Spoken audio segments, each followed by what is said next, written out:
The big day is finally here. It's time to crown a national champion. This season, Roofball has seen new stars rise in regional tournaments in 4 different parts of the country. Oh, there it is. Jay is going to Oregon. Hey, he's in. Oh my goodness. He's in the pool. Wow. Guess we'll have to play a sudden death. That's an around. That is an around. For the win. You got it. There's your energy right there. Now, will a longtime veteran keep the golden trophy, or can a rookie star walk off of Willis Field with the W? It's the 2023 Roofball U.S. Open, presented by Barstool Sports.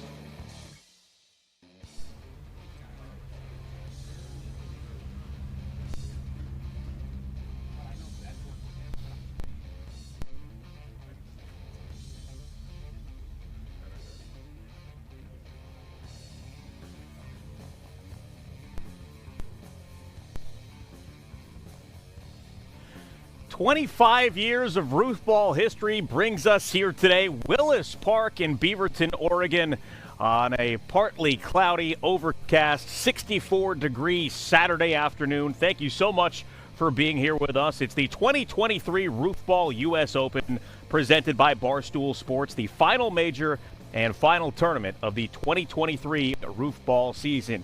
Hi, everybody, along with Lauren Worthians from all across the country. There have been other top finishers, I should say, that have been here from events from New Jersey, Michigan, California, and obviously Oregon. So what are your thoughts now, being longtime Roofball players, the way that this sport has blown up? Oh man, it's incredible. You said 25 years in the making. This has been Adam Willis's passion project for a long time, and it couldn't be happier for where it is right now. It leaves the field wide open. You know, we've got some perennial champions that aren't going to be here, and we'll see what happens today. Yeah, I'm really excited to see what these players from across the country bring. Most of them haven't played on this roof before, so it's going to be a new experience for them. We get to see a lot of new players, but just the growth of the sport has been incredible. Being able to expand our reach, bring new players in, it's phenomenal. And with one notable exception, I have to call out that Derek Weber isn't here today. He's doing some golf thing for money. Yeah, what's more important? Yeah, right? Exactly. I mean, is it money by playing golf, or is it the pride of something he has been working on for years and trying to be a top competitor, which he might be the greatest of all time? Might. But we are going to see that status in jeopardy. Absolutely. It has to, right? If this is the most visible tournament of all time and he's not here, I'm sorry. This as great as he is, and he is, it's just not quite the same. This is the best of the best here today. Yeah. Yeah, and as we talked about, all across the country, there have been tournaments in California, Michigan, New Jersey, and obviously here in Oregon, all over the place. And Adam Willis, of course, the commissioner and founder, has been to all of them and has even won some of those tournaments. Yeah, really surprising, right? To have the founder of Roofball go on the road and show them how it's done. I'm sure he's feeling great about that, but I think it creates some incentive for those guys to step up their game and then come here and perform on this roof. Experience has a lot to do with championships and practice. So the game of Roofball has gone wild this year. Obviously, we've talked about it. The first ever regional tournament was put on by the Barstool Sports podcast, The Yak. Our sideline reporter, Chris Johnson, is standing by with Barstool's own Stephen Che and KB, who were 2 of the top finishers in that event. Chris?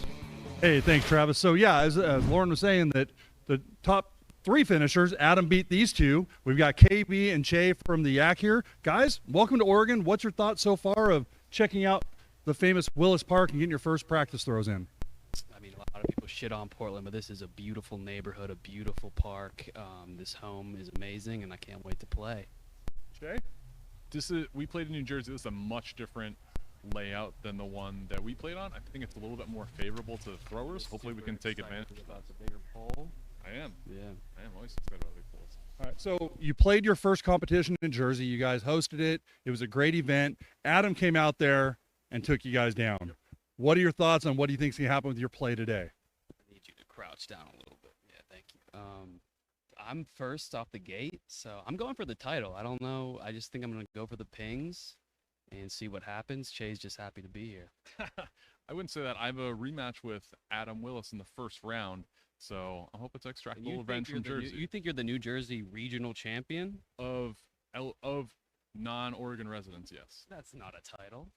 Well, I mean, I'm the best. I'm the person who's won the most Roofball tournaments outside of east of Michigan, who's not an Oregon resident. Is second place really winning, though? That's the question, Che. First time playing against, the guy who founded the sport. I mean, big come up for a rookie. He's just happy to be here. I'm going for the title. All right. Well, KB and Che from Barstool Sports, thank you for being here. You wish. One day. Thank you for being here, and we're looking forward to your competition. I'm going to go and send it back over to the booth. All right, Chris, thank you. Obviously, those guys are ready to roll for today. They're a big reason why we're here and doing this today the way that we are. But how do you play? What's the scoring system? If you want to see a full explanation of the rules here at Willis Park, you can check out the scoring explainer video, youtube.com/RFA Roofball. But let's give you the short version of that right now, which is presented to you by, or brought to you by, our presenting sponsor, Taffy Stream. Don't just live stream. Make it a lasting legacy. Your content, your control. The main goal is to throw the ball and hit that big pole up on the roof. You get 5 points for that. That's called a ping. If you throw the ball and it starts on one side of the pole, goes behind it, and then comes down on the other side, doesn't matter which side, then it's an around. That is worth 10 points. Catching the ball as it comes off the roof is worth 1 point as well. And if the ball hits the small pole on the upper roof, it makes that catch worth 5 points. And we can talk more about that when it happens. It doesn't happen very often. Now, you definitely want to avoid throwing the ball over the roof because that will cost you 5 points. Now, in terms of how play goes, each player gets 10 throws in a game. There are 3 players in each game, except for the championship game, which is a head-to-head competition. We have a full field of 24 qualifiers competing for the Roofball U.S. Open title. We'll have 8 first-round games with the 8 winners advancing to the next round, along with just the next 4 highest scores as wild cards. So here we are, guys, moments away from live Roofball action. But first, let's go over to Cameron, who is singing our national anthem. Oh, say, can you see by the dawn's early light what so proudly we hailed at the twilight's last gleaming, whose broad stripes and bright stars through the perilous fight o'er the ramparts we watched were so gallantly streaming, and the rocket's red glare, the bombs bursting in air, gave proof through the night that our flag was still there. Oh, say does that star-spangled banner yet wave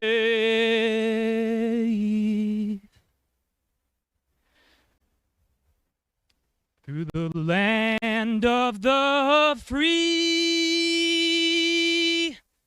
and the home of the On Cameron, as we are now just a couple of minutes away from starting the very first game of today's Roofball U.S. Open presented by Barstool Sports. And they're going to start getting loose right now, warming up. They've got 90 seconds before the game starts. So, guys, as we're here, we've got a lot of newcomers today. I think Adam said earlier before we got started that 27% of all Roofball players in history, in the 25-year history, played their first contest this year. So what do you expect? Man, I expect the unexpected. With all the newcomers, who knows who's going to win? We've got the GOAT, Derek Weber's not here. Right. We've got all these newcomers, and it was 26.7%, as what Adam told us, because he is the stats guy. Yeah, 26.7. I rounded up. Yeah. Anything goes today. Anything goes. Yeah, I'm really excited that we should see an increase. Now, this is not denigrating the great history of Roofball and the players that have come before, but when you broaden your scope like this, you should see an increase in talent, right? And hopefully what we get to see today is a lot of high scores. These are the best, as we said before. So I'm really looking to see what these guys bring. Yeah, I'm looking at the live stream right now with the comments, and somebody said, how can this be real without Derek Weber? It's an interesting question because he's the champ.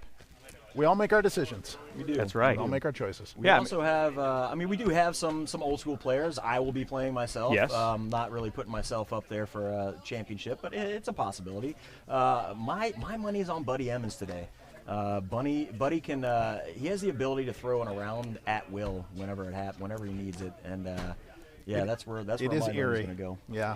There are a lot of new folks today from all over the country. We have today for the first game, we've got Darren Gibson. He was he finished second in the 2023 Motor City Regional. We've got Trevor Jenkins, who is from Short Pump, Virginia. Is that a real town? I grew up in Virginia. I lived in Virginia. I've never heard of that either. Where is Short Pump, Virginia? It sounds like a place I wouldn't want to be from. And then we've got Kyle Bauer, who was the second place finisher, the runner-up at the Yak New York City, New Jersey Regional. I think we do have to say, too, as of right now, Trevor is not here. Oh, okay. So far as a no-show, and filling in for him will be Matt Lawrence. Okay, so here we go. We are ready for the first game of the afternoon. Darren Gibson is going to go first. And his first throw did that hit? It is a backside ping, 5 points. The catch, and a nice 6 to start off here for Darren Gibson. Just short. Now you said, it says Matt Lawrence. Matt Lawrence. Matt Lawrence, okay. Well, I'm going to take Trevor's card here and toss it because he's gone. And here is Kyle's first throw. Kyle gets a point. A little short on his throw, too. Short Pump sounds like one of those slightly lewd names that they named a lot of places in Pennsylvania. Yeah, there's some of those in New York. I found one time that on my way upstate to the Baseball Hall of Fame, there's a place it's spelled Coxsackie, but it's pronounced Cooksaki. Of course it is. Yeah, there are lots of places like that. Short Pump. Yeah. There's an over. First over of the day from Darren. I don't believe he knows yet that he has to do the walk of shame. Somebody said this roof is perfect for Roofball. Well, yeah, it's the original roof of Roofball. Of course it's the perfect roof. So this is something that is going to be a challenge for the new challengers, is they're used to playing on a different roof, and they have never been here for the original roof. So it's got a steeper pitch than some. And it's kind of deceivingly easy to throw overs. Well, we got to wait for Kyle to make his way back from the walk of shame on the other side of the house. As you talk about those overs, it can get a little tricky with some of those overs because it's so close to the backside of the pole up there that you've really got to be careful the way you throw the ball. Yep. Yeah, any slight backwards tip and you could vault it over, get a little bit too much effort on it. It's going to fly right over the top of the roof. Kyle commenting on the back patio there, which was just completed by Andy not long ago.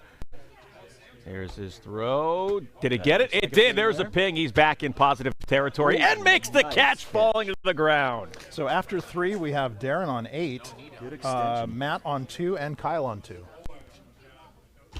That is a ping again. And a catch there, 6 for Darren as he extends his lead. Darren is looking pretty sharp so far. Oh, that went everywhere but the pole. And you'll notice for the first time we have an official referee here today who's given us the call so that we don't have to try to spot it from the booth. Kevin Barry is our referee today. That did not hit it, and there's a catch and a point for Kyle Bauer. Still no instant replay or red flags, though.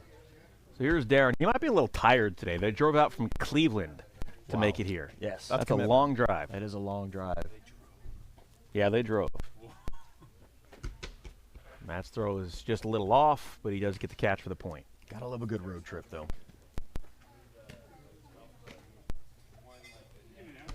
Somebody asks how scoring works. Please explain. Well, we did that. You're late. If you really want to know, though, how scoring is tallied, let me find the paper here that had the official address on it here. YouTube.com/@RFA Roofball is where you can get a full scoring explanation. Well, Darren's putting up a good score for the first round here. The others need to do a little catch-up. They got some work to do.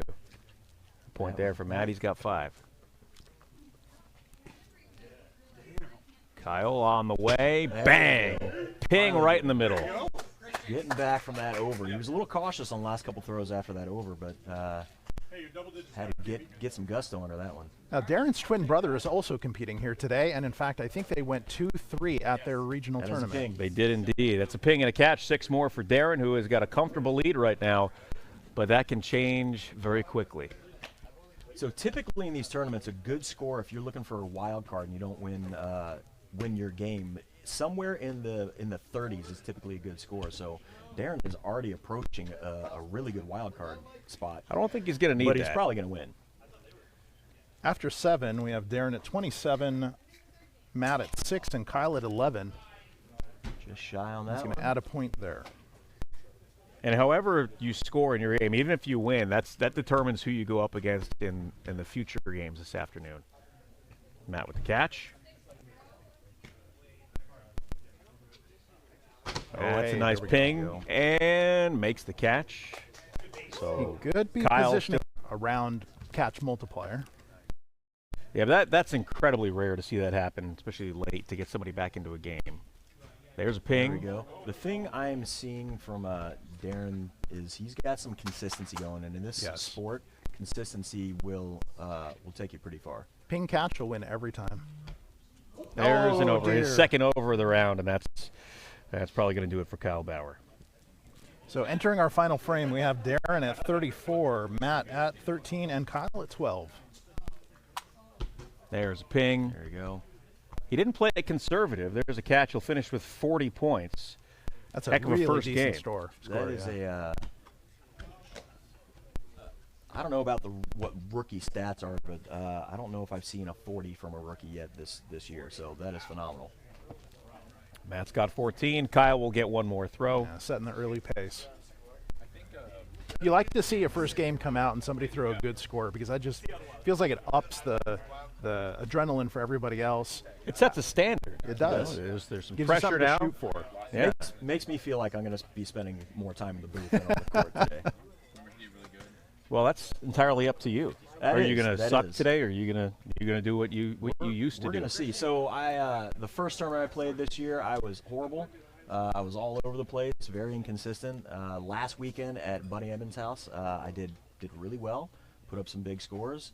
But now we're back here. Yeah. So we'll see. I have a bagel over here that's on a paper towel on the ground, just praying that nobody steps on it. You know, the other thing, too, is that the guys that came out here from the Northeast, they're going to be very disappointed in the quality of bagels out here in Oregon, and they really should have brought some with them. That would have That been a is nice true. little gesture. That True. is true. I would have added a point or two to their scores for that. I hear we Yeah, make easily. some good hummus, though. Who? Oregon. Really? Yeah. Is that what we're known for? We're the hummus state. We are now. Okay. Well, I grew up Well, back there, and I don't remember eating Mexican food at all growing up until I moved here. So the Mexican food is much better in Oregon than it Yes. was in New York where I grew Mexican up. food is just ground beef in a taco shell with some taco seasoning. Yeah, on the packet. basically, That's, yeah. We that's might what be Mexican starting food a was growing up in turf Virginia. war here, but you were mentioning earlier the coffee is much better out here. The coffee Oh, there's no is question. much better. There's no That's- question. we can turf war that all you want. That's no doubt. There's a ping. Good finish there from Kyle. He'll finish in second place. Makes the Nice. catch, and he'll finish with 18. So our final score after 1, Darren will move on with 40, Kyle with 18, and Matt with 14 as we get ready for game number 2. Warm-up throws for this one. Yeah, they get 90 seconds to warm up for each game. And you're second. Now, I will be very disappointed if Darren's twin, Damien, doesn't score 40 as well. I'm pretty sure he's going to be disappointed too. I wonder what that sibling rivalry is like in this. Are they going to be cheering each other on? Are they kind of ghosting each other and fighting for it? We'll see. Yeah. I mean, it's got to be a pretty good relationship to spend, I don't know, 26 hours in a car driving out here from Cleveland. Well, considering they started in the womb together, I would imagine that they get along just fine.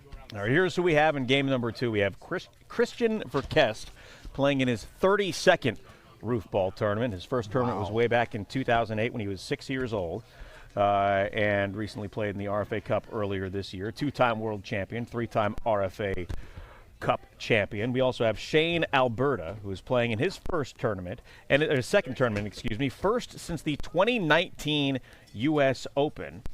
And we also have Ryan Eastabrook. He was the 2023 Oregon Regional. That was his first tournament in Happy Valley. He was a semifinalist there. Yeah, he did great. That was last weekend. So he qualified from last week. That was his first time ever playing? I think so, yeah. Oh. Where was I last weekend? I wasn't here. No. I don't remember getting an invite for that. That was at Buddy's house. Oh. He moved all the way out there? When did that happen? No. Yeah, I think we're good. Happy Valley? I'm probably talking out of my butt. Do it sometimes. No, Buddy's house last weekend was the regional tournament in Oregon. Yeah, was that in Happy Valley? No, that was literally like right around the corner, right there. Or no, that's right what I thought. there. That's what I was saying. When did he move out there? I thought that he was right by. We're ready to roll for game number 2. Let's do it.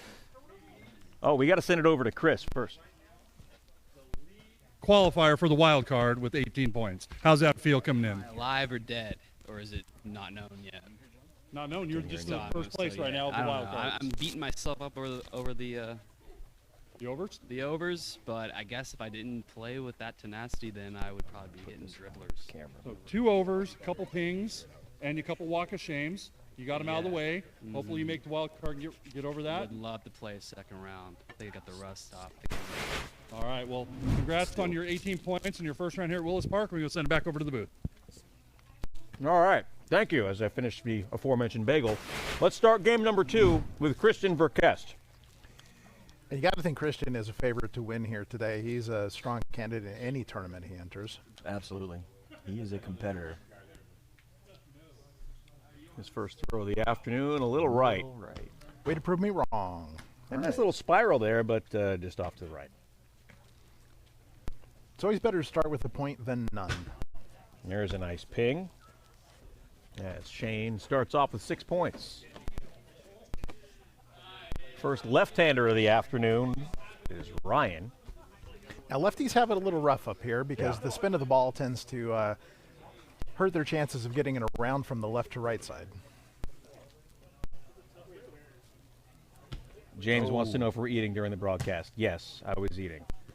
Deal with Christian with a very slow start. Oh, he's going to find himself in trouble if he doesn't pick it up here. Shane's got an arm.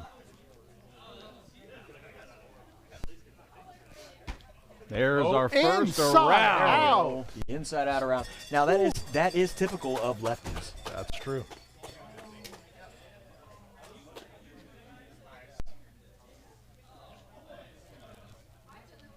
Christian gets the his ping. first ping. Just skimmed it, but he gets the ping and the catch. He is in 3rd place right now. And there's an over. That was just a clear shot. That's what we talked about earlier, that it's so close from the bottom of the pole to the top of the roof that you can get it some dangerous territory there with that. So it just goes to show how quickly scores can change because Ryan tied with 12 after that around, and then Shane threw. I was about to mention he did throw several overs last weekend, but he did come back strong with some very good pings. And a little cautious today. Yep. There's still plenty of time to get back in this. We've seen plenty of players, throw it over once, even twice during a round and still find a way to win. That's just short. But he is still in the lead with 14. Christian just behind at 13. A bunch of people are saying fix the audio. I have no idea what that means. So if there's something wrong with it, nice catch there by Christian. The folks in the truck can hear us. Whatever that means, I don't know what's going on. I can't even hear you guys right now. So. I can't hear myself. Oh, there's an inside-out around. That's how you get yourself back in the game. Right back to it. Back in the game and now in the lead. People want to know what the winner gets. They get a trophy. That's about it. And worldwide fame. Eventually, maybe. International.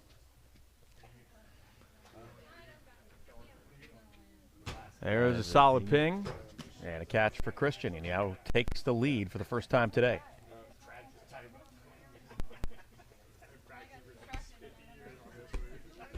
Shane again short, so inconsistency in his throws. Might come to bite him. Here's Ryan, who apparently is a guitarist in a local punk band. Gets nothing right there. Through 6, we have Christian and Shane tied in the lead with 20. And Ryan with 15, not far behind.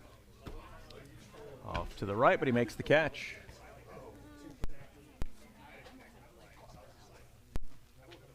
Oh, there's an around. Wow. That'll make up for that over earlier. So he gets 10 points. Does not get the catch to make it 11, but he takes the lead. Blast into the lead with that one. And so far, he's outpacing Darren from our first game. Solid ping and a catch. And also for the moment, we're only in game 2, but whoever does not win this game will be first and second place for the wild card spots. Yeah. That'll obviously change as the afternoon goes on. There's a ping for Christian. This is all around a fairly high scoring game already. Yeah. I mean, we just started the 8th inning, and we've got 20s and 30s across the board so far. Yeah. Yeah. Shane would be in great Really, shape the without only that over. advantage to winning as opposed to getting it as a wild card is just the guarantee that you're in. Yeah. You don't get anything special for winning as opposed to being a wild card. You don't get a bye. There's nothing like that. You typically get a higher seed as well because you would have, well, typically, you would have scored more, but. There's a catch for Christian. He's in second place with 1 throw left. Shane and Ryan each have 2 throws left. That is over. There it is. That just put him in second place and now Dangerous. vaults Christian into the lead in this game. I got to say, I feel Shane's pain. I've done that walk of shame many, many times in my Roofball career. Is that the only walk of shame you've done? Is here? Or no. have there been others? No, by Okay. far only, Yeah. but that particular walk of Yeah. shame many times. Sure. That tracks. All right, Christian now in the lead, but he's not guaranteed to win. His final throw, and he's got a 2-point advantage. He just left the door wide open for Shane to win the game. And he makes the catch, so 29, the final score for Christian, and he is not happy at all. No, definitely not. Just sending balls on tops of hedges. And Now Christian's he's gotta get the capable of ladder. a 50 or more, and to throw 29 on your first one out and leave, the, like you said, the door open for somebody to take the round win from you, he's not going to be pleased with that. We are. Yeah, we are on the 10th, Kevin. All right, so here is Shane. If he gets a ping, he wins. Well, no, actually, if he gets a ping, he is in the lead because Ryan still has a chance to win.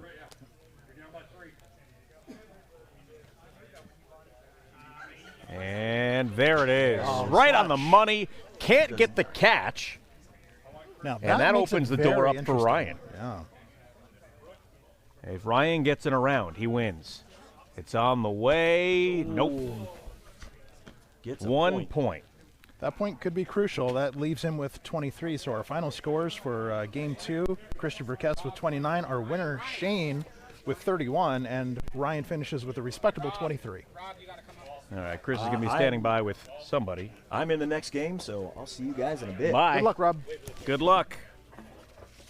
Is anybody sitting in for Rob, or what's the deal here? I thought maybe one of the Barstool guys. I need some more coffee, even though it's the Folgers Crystals. All right, are we good to go over there? You good to go? All right, we're going to send it down to Chris, who is standing by with Ryan Easterbrook. Chris? All right, so I'm here with third place finisher Ryan Easterbrook. Ryan, first round here at Willis Park. Talk about how it feels since you just learned about Roofball 9 days ago. It feels great. It's actually a lot of fun to be out here with all these competitors, and I wish I would have got more pings. I wish I would have had more rounds, but that's how it goes. So thank you. Well, good news is your score is higher than KB's for the wild card, so you're still in the wild card hunt. Oh, cool. So you're not dead yet, which is good. Great tough match there with Christian and everybody else that was involved. So what are your thoughts looking forward for the rest of the day? I'm hoping I can just stay competitive. That's it. Hopefully get some more pings, get some more points. That's really the goal. All right, we're going to send it back over to Travis on the table. All right, thank you, Chris. Getting ready for game number 3. Rob Soliski has left the booth, and he is out there onto the roof ball. What is it? Is it a court? Is it a field? Have we ever determined that in 25 years? I believe this is Willis Park. Right, but Yeah. But what do you call the yeah, Fenway the Park, surface? you don't call the field the park. That's true. He's out on the park. No, he's on the field. What do you think What makes is the it? most sense? Is it a court? It's not a pitch, a court. I think court makes sense. Yeah. How have we not determined that in a quarter of a century? Amy Dieterman is going to be here in game number 3 in her 29th tournament. We've got Rob Soliski in his 24th. whose career average, by the way, 24.58. Adam really went the distance with the details. And then we've got Doug Webb, who is participating in his second tournament. First one was the 2023 Oregon Regional. And it looks like we've got Kyle Bauer hanging out with us. Welcome. Thank you for having me. Welcome, Kyle. Now, I don't have my notes, so where are you from? I'm from West Virginia, outside of Pittsburgh. Okay. So how did you make it here? How did I make it here? Yeah. Our podcast, The Yak. Okay, so you're on the Yak so, podcast. Yeah, that's okay. how I made it. So kind of like a sympathy invite. Well, you're here. We're ready to roll. So let's start game number 3. Amy How do you feel Dieterman. about your first round there? Horrible. Because now that I see the quality of competition, you got to ping pretty much everyone to have a chance. And I mean, honestly, I respect them more as athletes because it seems like a low energy, low skill game, but it's not. If you've never seen it before and you watch like the YouTube stream or you watch this and it's like, oh, I can do that. And Exactly. You get up there and there are actually some nerves. It is a very different experience for sure. There's a ping and a catch for Drew. And what type of stats do we have with this crop? All right, so Amy is a 6-time women's world champion. Women's world champion. Yes, women's world champion. Rob here, he's been doing this forever. His first tournament was the 2006 Worlds. When you say worlds, are you talking about a global event? Well, technically, it was the only one in existence, so yeah, it was the World Championship. Not like all that stuff with, the NBA World Championship stuff last week. It was the only tournament for a long time, so when you won, technically, you were a world champion. Were there any Asian competitors or African? I don't think so. Okay. It was like baseball before 1947. Right. Great catch. Is anyone else throwing it over like me? We've had a couple of overs. Nobody's thrown 2 in one frame before. So I was trying to think of like the best Today. strategy for actually winning the event. Do you go for the rounds, or is that something you don't go for? Well, the thing is, if you ping every time, that's a 60, and that's a score that is insanely You're high. fine, yeah. Yeah. So if you get, 7 pings, a 42 is a really high score. Got it. So through 3, we have Amy Dieterman with 3, Rob Siliski with 13, and Doug Webb with 13. Amy actually has the highest score ever by a women's player, a score of 47 a number of years back. 47. Rob gets the ping. Rob seems to be on point today. When you first Arms saw looking that this good. was a thing, what did you think? What did I see? It was one of the throwback videos that it made a resurgence years later. Yeah. And it seemed, we were all on our show. He's like, this is awesome. This is awesome that you have broadcasters. And one of you works for the Trailblazers? Yeah, I do. You do? Yeah. So, and what got you into this? Well, at the time, I was working for NBC Sports Northwest, and I did a talk radio show, but I was also more behind the scenes, and I worked with Adam, and he's like, hey, you want to do this? I'm like, you going to pay me? He's like, well, we've got burgers. I'm like, all right, fine, why not? I had no idea what Roofball was, so I showed up, and been here ever since. And you've done how many events? I really don't know, because I moved away for a while. I moved to D.C. for a while, and then I came back, and some of these are during the NBA season. So I just, over the years, I don't know, what 30. was like the most impressive performance you've seen? I've seen a couple of 60s. It's been interesting watching some of these players like Christian Verkest, who played in the last game. He was in high school when he first started playing, and now he's all grown up. But seeing the evolution of some of the people here has been kind of fun, and just making friends. Yeah. Well, we have a remarkable game developing here. Rob and Doug have been matching each other ping catch for ping catch, and through 5, they are at 25, and Rob just hit 31 in the 6th frame. Wow. And of course, as soon as I say that, Doug falls just a little short. By the way, a number of people in the comments are talking about the Colorado-Oregon game, which obviously matters to a lot of people in this part of the country. I turned it off when it was 14-0 because it looked like it was going to get out of hand. What's the score there? It was 14-0 last I saw early first quarter. 21-0 now? Okay. 21-0 who? Oregon. Oh. Yeah. And you guys are happy about that, I'd imagine. A lot of people around here are. Lauren, are you partial to Ducks or Beavers? So I grew up in There's Colorado, went to CU. Oh, I didn't know you went to CU. Have lived in Oregon for more than 20 years now.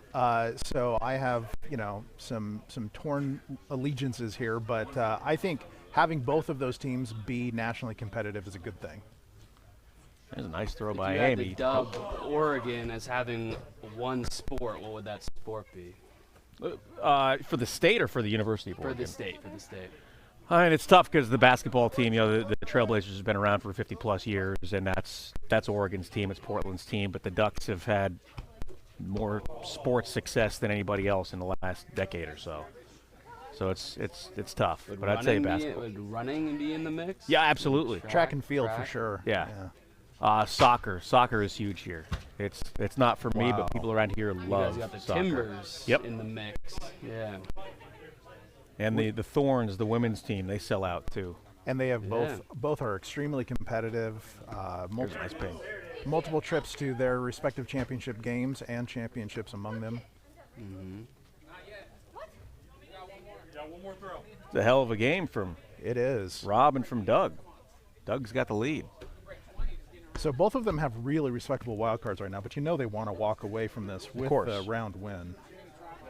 And Doug doesn't have to do anything here. He just has to not throw it over. But he's not going to be conservative, gets the ping. Nice job from Doug. This is your first time in Oregon? First time in the Pacific Northwest. It's beautiful as advertised. Probably one of the most naturally beautiful states in the country. It's pretty awesome. Well, lucky we're having this in September when it's not raining.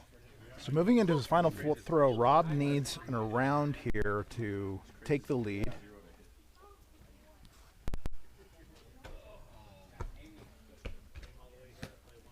And instead, he'll finish with a 35. And Doug cannot give this one up. So let's just see what kind of score he can get. And he is going to be our high scorer for the day with a 43. Very respectable scores from both of them. And Amy Dieterman will be our women's leader with 13 now. How many women are playing today? So is she like the designated women's champ already because she's the only one? It's happened before. Let's send it over to Chris. Who is Chris with? 6-time women's champion. And fortunately, didn't have that great of a round today. Putting them in the right place, but they just wouldn't have the extra oomph to go right where it needed to go. You had a tough draw, though, too, with Derek and Rob. I mean, that's a tough draw, but, you're still alive. There's still a wild card opportunity. You still going to have a slight chance. What are your thoughts about making it to the second round? I don't want to. I want Paige to win the championship, and I want to go drink a beer. Well, you know what? That's what Roofball is all about. So thank you, Amy. Congratulations. Thanks for being here.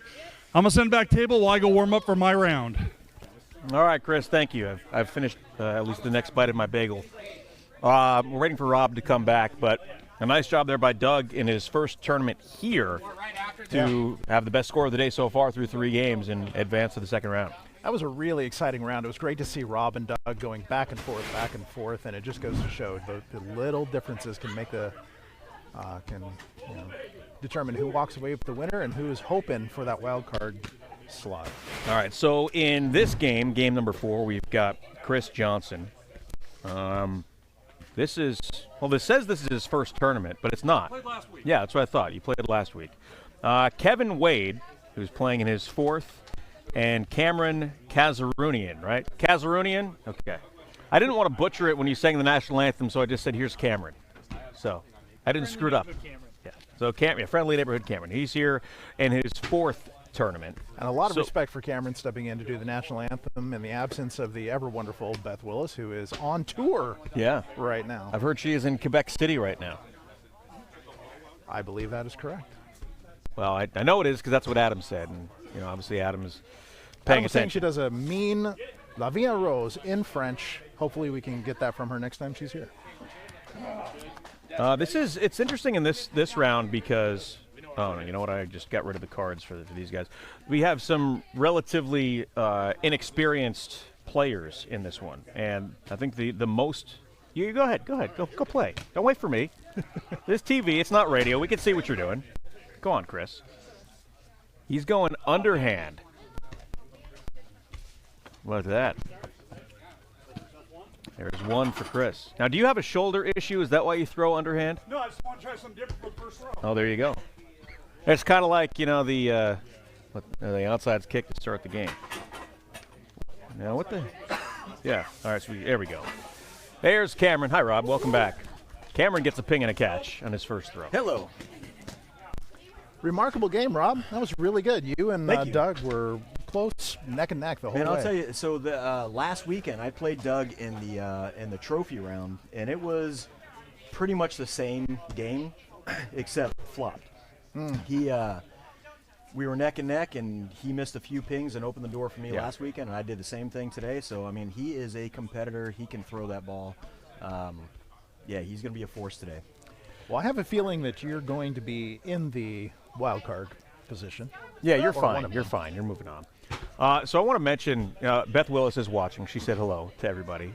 Thanks for watching over in Canada. It's an interesting mix of people that are watching because we've got the diehard Barstool fans and we've got the diehard Roofball fans. And it's really the first time that those groups have been kind of connected and intermingled. So there are some people that are commenting here on the stream that I know very well and some people that I don't know at all that are all fired up about the Barstool folks playing today. I just love the collaboration between it's the awesome. two. It just makes sense. That one's off to the right. Can't quite make the catch. Rough start for Kevin. Here's Cameron with his fourth throw. High arcing shot around. Catch multiplier for 15. Got it! Phenomenal. Look at that. Well, we told you we'd tell you more about that when it happened, and that's the first time it happened today. If a throw goes around and then hits the catch multiplier, and you have to make the catch, it's worth 15 points. It's the most points you can get in a single throw. If it doesn't go around or ping and hits the catch multiplier, that catch is worth 5 instead of 1. But there it is, the first one of the day. And it immediately vaulted him into first place.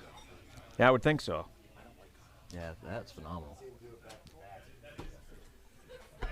He follows it up with a 1. Hey, at least he didn't follow it up with an over.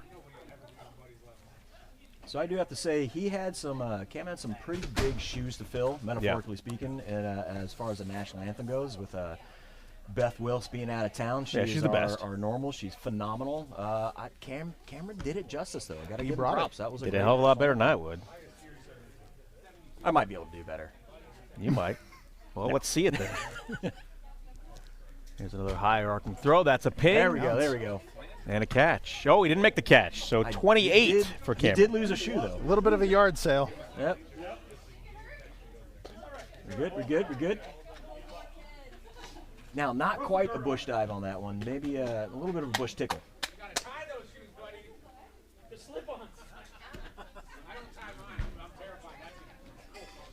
Oh, no catch. Somehow bobbles that. Now, Chris is 6'9" and has a 7-foot wingspan. I learned that last weekend.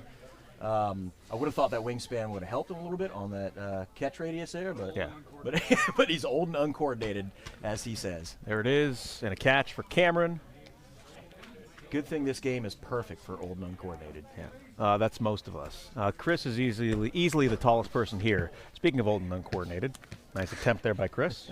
Cameron was struggling through the first 3, and wow, he is putting up a phenomenal score now. He's up to 34. So I'm just reading through the notes here that Adam put together about Kevin here, who just took that throw. It says he stopped playing basketball after he broke his kneecap. That sounds fun. In Autzen Stadium, which is where the University of Oregon plays, meeting his future brother and sister-in-law for the first time. That sounds like a really unpleasant day. I believe it was the Autzen Rush. But run. Oh, down, was it? Yeah. Meets his future. You know what? I think he told me about that. Can't be all that bad of a day. Yeah. Short on that throw. Broken kneecap. I do not like the sound of that. He went back to. Oh, there's nothing. It hit nothing. Nothing. No round, no And ping, no no catch. A big fat 0. Wow. That's almost as surprising as the 15 to not hit anything there. Yeah, I'm not even gonna. There we go. What? Well, so there are a couple people that are. We're looking at the comments. There are a couple people that want to see Nick from Barstool on the broadcast here. I don't know who that is, but apparently everybody loves him. So Nick he's from Barstool. Is there Nick from Barstool here? Good catch. My by apologies to Cameron. the people who love him. I'm sure he's great. But if he's here, have him sit down. And with that, he secures the win for that game. So in first place, Cameron with 36, Chris follows with a 26, and Kevin finishes with 8. We gotta wait. So is Chris gonna interview himself? I want to see that actually. All right, Chris is over there with Kevin. Are we good to go? All right, Chris, go ahead. Thanks, Travis. So I'm here with Kevin Wade. Kevin, your first performance at Willis Park. Talk about it. Just different than the place last week, little different angles. Wasn't able to get a ping. Very close a few times. Wish I did better, but, always fun to compete. All right, so you've seen the field so far. We're 4 matches in. You see anybody stands out the most to watch out for? Cameron, watch out for him. That 15-pointer, if he can hit a few of those, that's going to be it. All right. Well, there you hear it. So we're going to move on to the next round. We'll send it back to the table. All right, Chris, thank you much. We're on to, was this game number 5? We're cruising through this. We've got, in this game, let's see, Chad in his 3rd career game, Jeff, and Caleb. So we've got a couple of newer players, and then Caleb, who's been around for a while. Good save, Caleb. Caleb just saved the camera. Jeff Chambers is the winner, I believe it was, of the Detroit tournament. Yes. Second, yeah, he was the he won the champion tournament. of the Motor City Regional from Garden City, Michigan. And the Twins came in 2nd and 3rd. I believe that championship game went to 7 overtime frames, which is the longest in Roofball history. Smokes. They were either both really keeping pace with each other, or they were just missing everything. I wasn't there. I didn't see it. Yeah, do we have the scores from that one? From that game? Was that I do not have them. Was that a ping for ping, or was that a miss for miss? Caleb overtime? says he's good to go. So I do want to do a quick update on the wild card. With the last match recorded, that means Kyle Bauer is officially out of contention for a wild card slot. I really hope David's 18, joking. I mean, for a last wild card, that's not a bad score. So this has been a high scoring day so far. It absolutely has. Okay, here we go.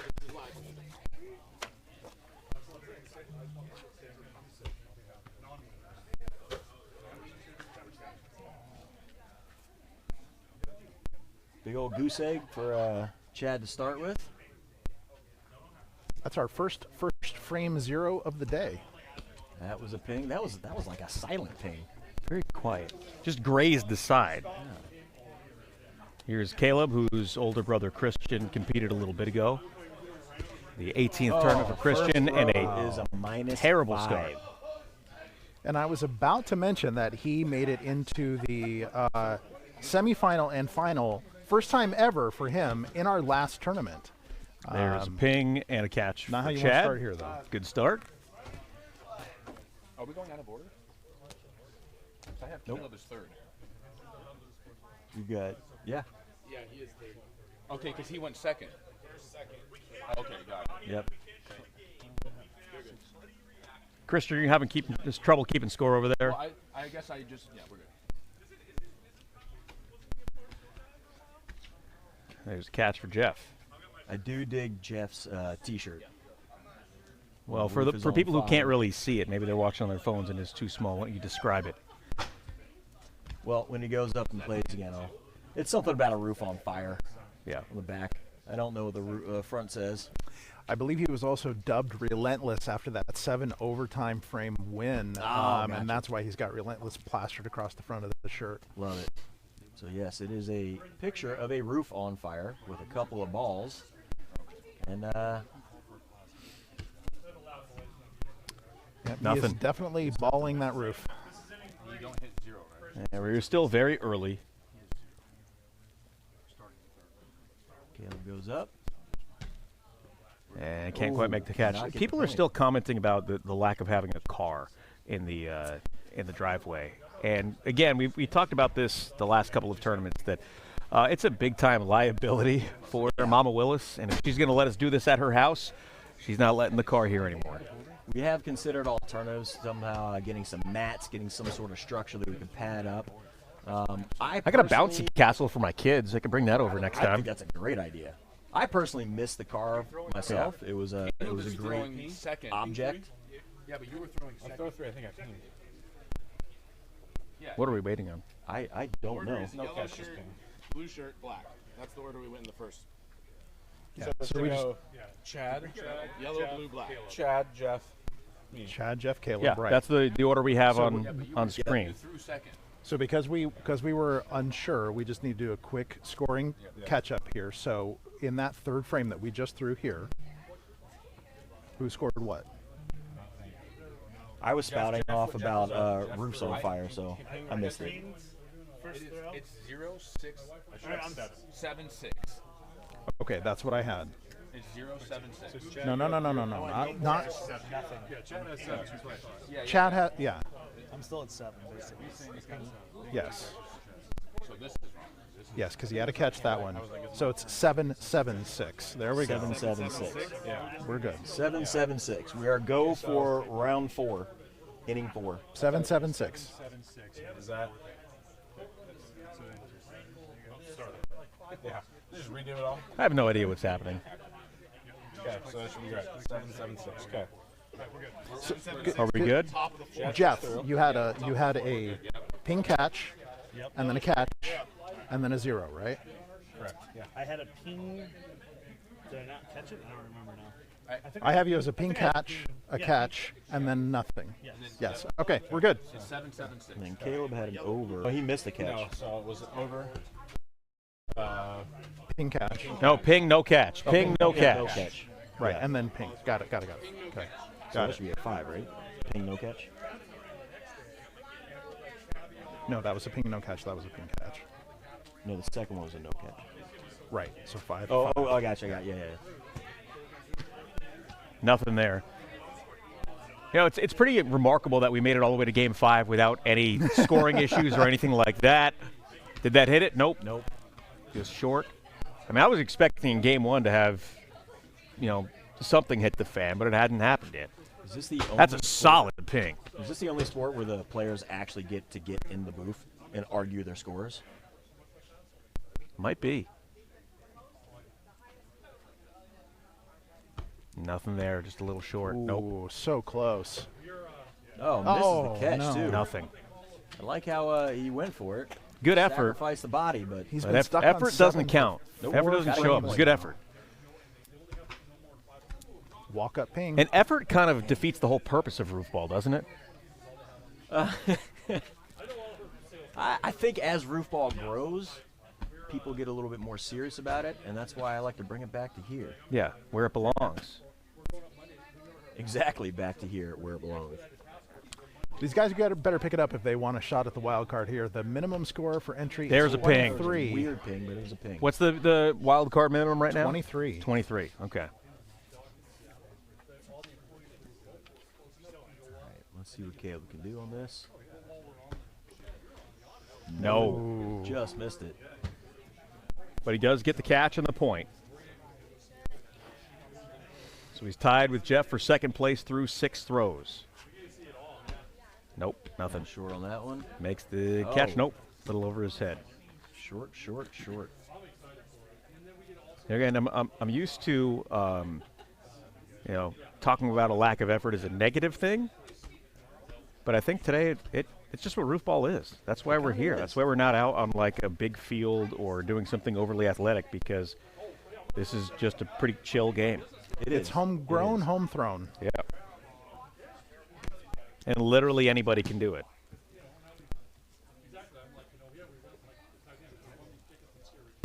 Chad stepping up. Oh, He gets did the get it. backside ping. Got it off the side and a catch. There's There we 6 go. for Chad. His lead grows. See if Jeff can reel him back in a little bit. That was a good-looking throw for an around, but just didn't have the bounce he needed. Threw a little bit of a wobble. All right, after this, each competitor will have 2 throws left, just short. So Caleb's got 14. What is Buddy doing back there? He's watching the Oregon game. Oh.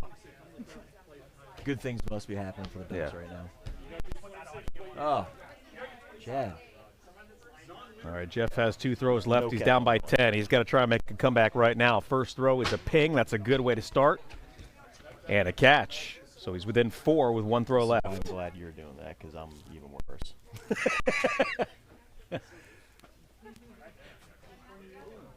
Nope.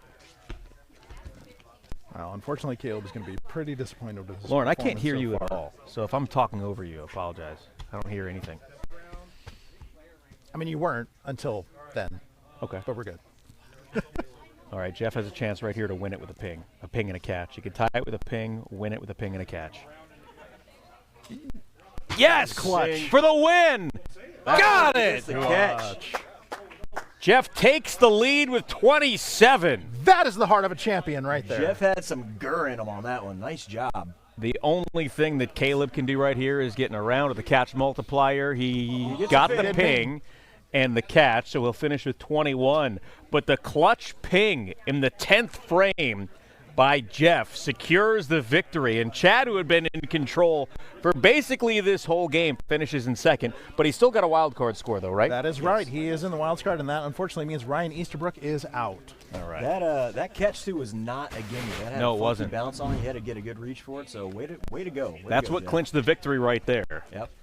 And let's see. We're going to send it over to Chris. He is with Caleb Verkest. Chris? All right, thanks, Travis. I'm here with Caleb Willis Verkest, gets to your warm up first, around. and I think possibly only round at Willis Park is done for the day. How do you feel about your performance? It's a little rough. When I woke up this morning, it was a good day. I had some good warm-up throws, and then game time came and didn't show up like I was going to. So I'm a little disappointed, but, we're here to have fun. Everyone's here to have fun. So your brother's competing? Yeah, I'm excited for him. This is his performance, I'll be honest. He'll watch us later. It was a little rough. You could do better. I know you can. But, he's hanging on by the skin of his teeth right now. So I think it's good.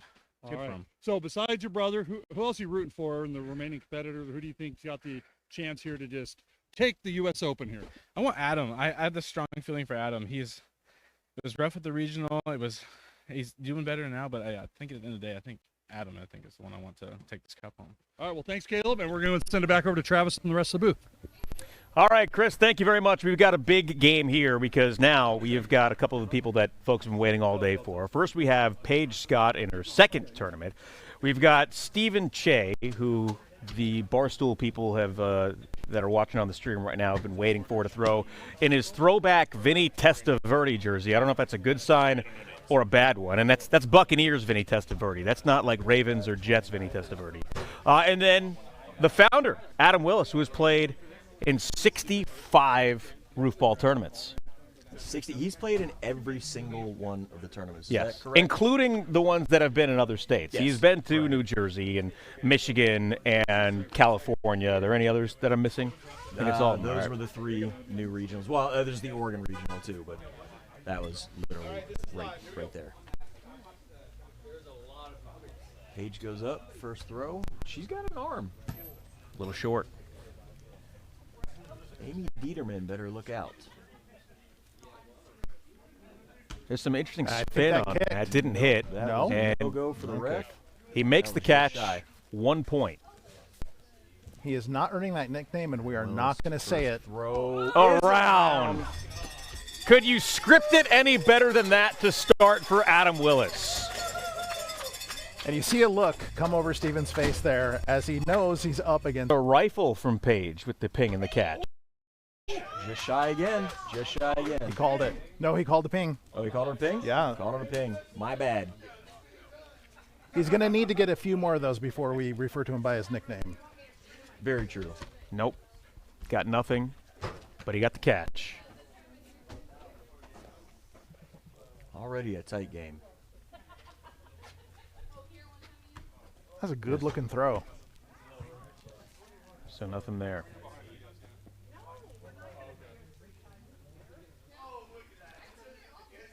Throw is off to the right. Just makes the Whoa. fingertip catch. That is a tough area for it. When it goes up on the upper roof or when it comes off the side Yeah. of the lower roof, that's a tough area to get the catches. That looks solid. Nice ping for Adam and the catch.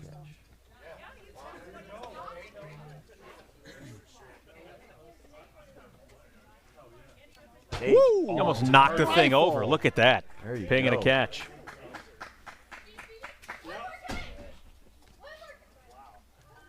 So apparently Steven had a I've got a controversial theory here. ping in the first round of the game last time that led to a throw-off, and he pinged and advanced.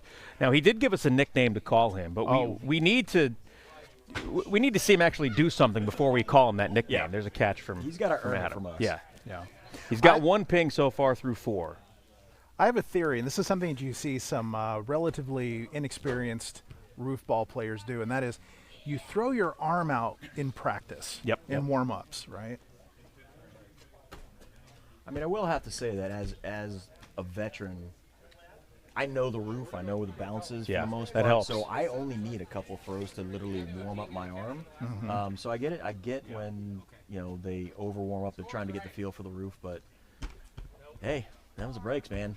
You lived out here earlier and met Adam earlier. Athletic ability and arm strength doesn't translate to victories all the time here. There was a tournament earlier this year, and I don't remember the name of the player, but he was a college baseball player. He was probably in the best shape of anybody out here. Had a cannon for an arm. He didn't get out of the first round. And there's an over. It's the over. That one's rough. Walk of shame. That's a regrettable first 6 frames for Stephen Che. And Che throws it over. And the other thing about that, too, did he give himself that nickname? Because if he did, the only person who can ever get away with giving themselves their own nickname is Kobe. He's the only one. This is true. I was about to mention the same thing. Like, anytime you give yourself a nickname, you're already asking for defeat. You're asking for bad things. Bad karma. There's a ping. Wow. That ping saved it from going over. Fantastic. And that puts Paige at 20 through 7. And yet to throw in the 7th frame, we have Steven sitting on 4 and Adam with a 31. Now we're talking nicknames. Let's go Paige Cannon, Scott. I like that. She's got an arm.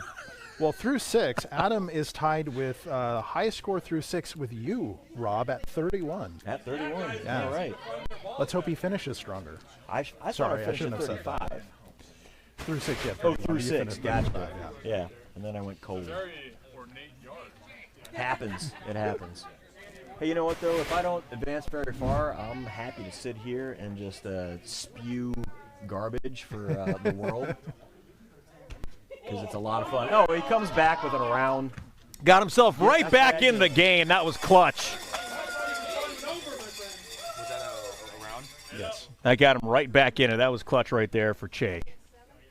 Adam's got a comfortable lead, but through 7, there's plenty of time for that to change. Funnily enough, with that throw, Chase still did not earn his nickname. No. That's true. What's the wild card floor right now? Wild card floor is 26. Okay. Just slipped out of her hand to the right a bit. Great catch, 21. Good adjustment on that catch.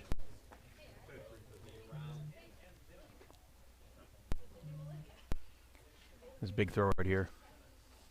Nope. Everything's fading off to the right for him a little bit, except for the over.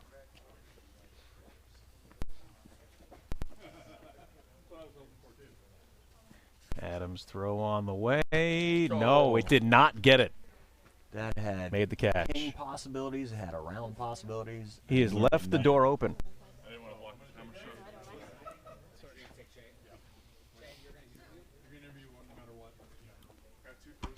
Oh, good territory for the inside out around, but nothing. Well, point. Yeah. When you see it get under the eave like that and bounce around, you feel like you've got a good shot at getting some kind of points out of it. Nope. Again, off to the right. He does make the catch, but he's got 27. I'm sorry, 17, so there's a chance for him to get in around and get back into this and get back into the wild card mix. Nope. Oh, that was right on line just Adam short. left it open for Paige. If she gets in a round and a catch, she will tie Adam for the lead. Nope. Okay, Adam just guaranteed himself a victory in this game. Well, Paige guaranteed it for him. True.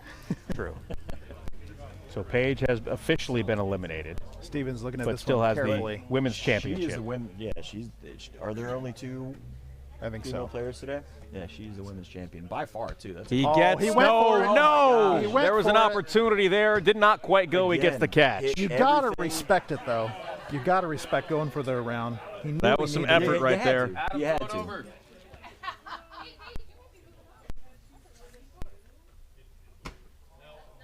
Oh, hits the base.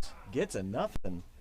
33, a very good score. And he will walk away with the game victory. Adam at 33. Paige finishes with a great 22. And Steven, maybe some jitters. First time playing in Oregon, finishes with 18. All right, let's send it over to Chris, who's standing by with Che. Chris? All right, thanks, Travis. So I'm here with Che. 18 points. You tied KB, but you're underneath the wild card qualifier. Talk about your first competition here at Willis Park. I mean, it was a great time. Definitely underperformed expectations. I think I hit a ping on the 2nd or 3rd throw. Was feeling good. It was at 10 through 5, so I thought that's 2 throws left. I needed to get, I think, like 10 or 11, so didn't hit the ping. And so the last throw I went for an around, which could have saved me, and went around and back the way it came, so did not count. Is it totally fair. Ronner or Roner? Tough showing. Tough showing. I gotta be better than that. All right, so are you going to be back for 2024? I would love to be. You got to win Jersey to get here, right?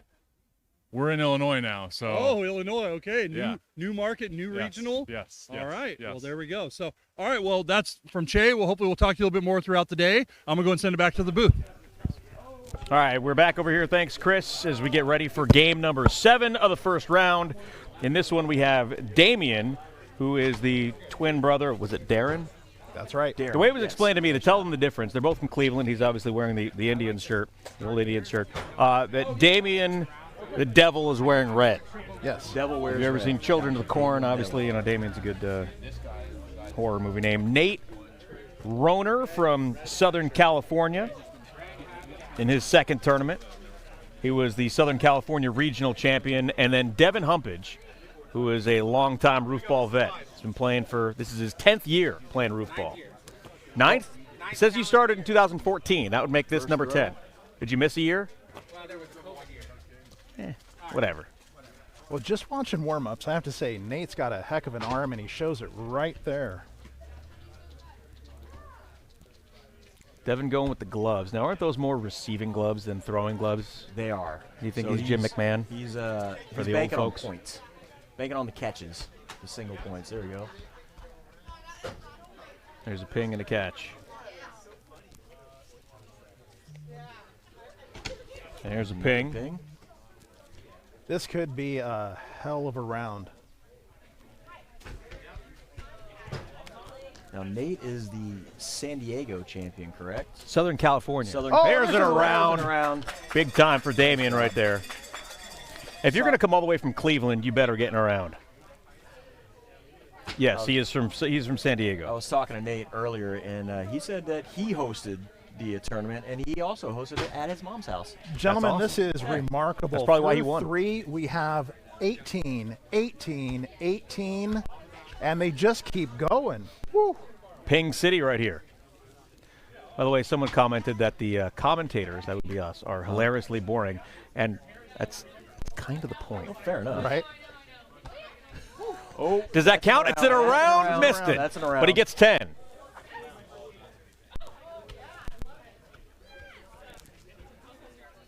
Devin's in the lead with 28 through 5 or through 4.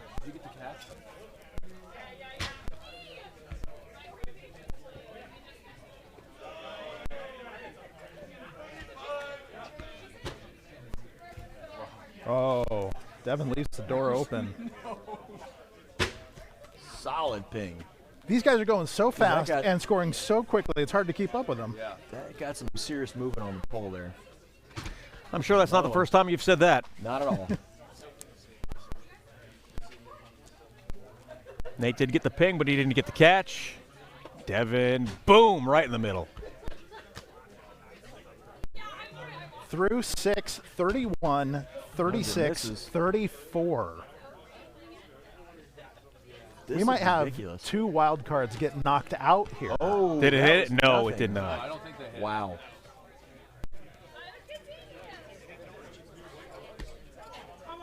Short. Devin not happy with that. What's the wild card floor right now? Is it still 23? 26. 26. Gotten around, yes. That's another round. That almost went over, and the shape of the football brought it back. Oh, and almost another over. So right now, everybody, barring some overs, is advancing. Nope, that's short. This is an unbelievably high-scoring game. There's a ping. Solid. Nice solid. And a catch. Throws a floater. Ref says He's gonna yes. call it. Ref says yes. So through 9, barring a good catch here, we have Damian with 49, Nate with 44, and Devin with 37. There's a ping and a catch. 55. Holy crap. New high score for the day so far. And not to be outdone, respectable 50 for Nate. Did he get it?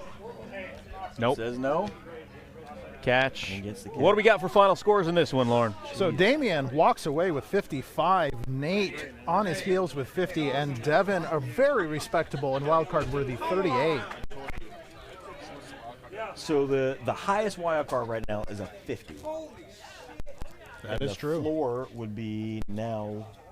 The floor is now, after a little bit of number crunching here, I think the floor is going to be 35. 35. That is a really high wild card score. All right, Chris is standing by with both Damian and Nate. I don't know if we're ready. Are we good to go? All right, thank you, Travis. So, what a hell of a round, guys. I mean, man, talk about your performances out there. I don't know how I did that, but I'm real happy with that. Those rounds were close going over, but I'm just lucky they came around. You were throwing darts, like literally like pinpoint tip of the ball on the post. Yeah, those balls are real nice. I'm grateful that Wilson was able to donate them. And coming up from San Diego, the regional qualifier from down there, talk about your first experience here at Willis Park. It's humbling, man, just being in the midst of legends, you know. I was trying to hit the dong and I got it, you know, a couple times and I was happy about it. So good round. So just for those that you might know, dongs in San Diego are pings up here. That's what their terminology they use, but that's okay. Just to clarify, everybody. All right, guys. Well, you guys definitely, I think, are both moving on to the second round. So congratulations, and we'll look forward to more action from you. Thank you. Back to the booth. All right, Chris, thank you much. We are 7 games in. We have 1 left here in the first round. We've got Buddy Emmons, who has been around a long time. 2000 was the first year that he played Roofball. His 52nd tournament, second most all time. We've got Michael Angelo, one of the Barstool folks out here today in his very first ever tournament. He produced that documentary on Roofball. Half of it this morning. Only half because it was, you know, the morning coffee hit, and I didn't want to spend that much time sitting down. And we also have Colby Lawrence in his 4th tournament. I've heard Buddy made a vow to not cut his hair until he wins another tournament. Well, what happens if he starts to go bald? Hey, Scullets, is that why he's always wearing the hat now? That's a good point. Are we ready to roll? All right, Buddy's going to be up first. The only person that has played more Roofball tournaments than Buddy is the founder, Adam Willis. I believe Buddy is Adam's oldest friend. Known each other for a very, very long time. Is that why he's named Buddy? You know what? I don't know the story behind that. He is officially Robert Harold Emmons III.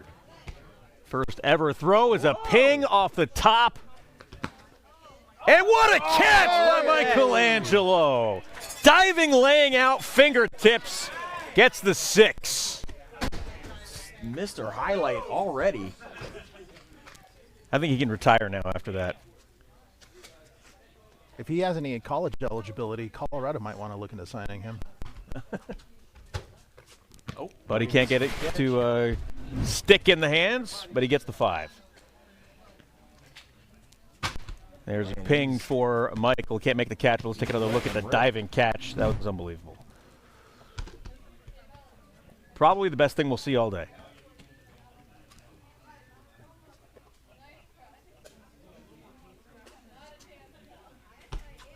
Buddy a little short. Makes the catch. And I got to say, I did put my money on Buddy earlier today, but I did not factor in the Ducks game going on at the same time. How much money did you put on it? His brain is, I put about a penny on it. Okay. I know better than bet on Roofball. I usually Can you bet even on find Buddy pennies? depending on the number of beers he's drinking, and the more he drinks, the higher his odds are. There's a ping. There's a ping. And a catch for Buddy.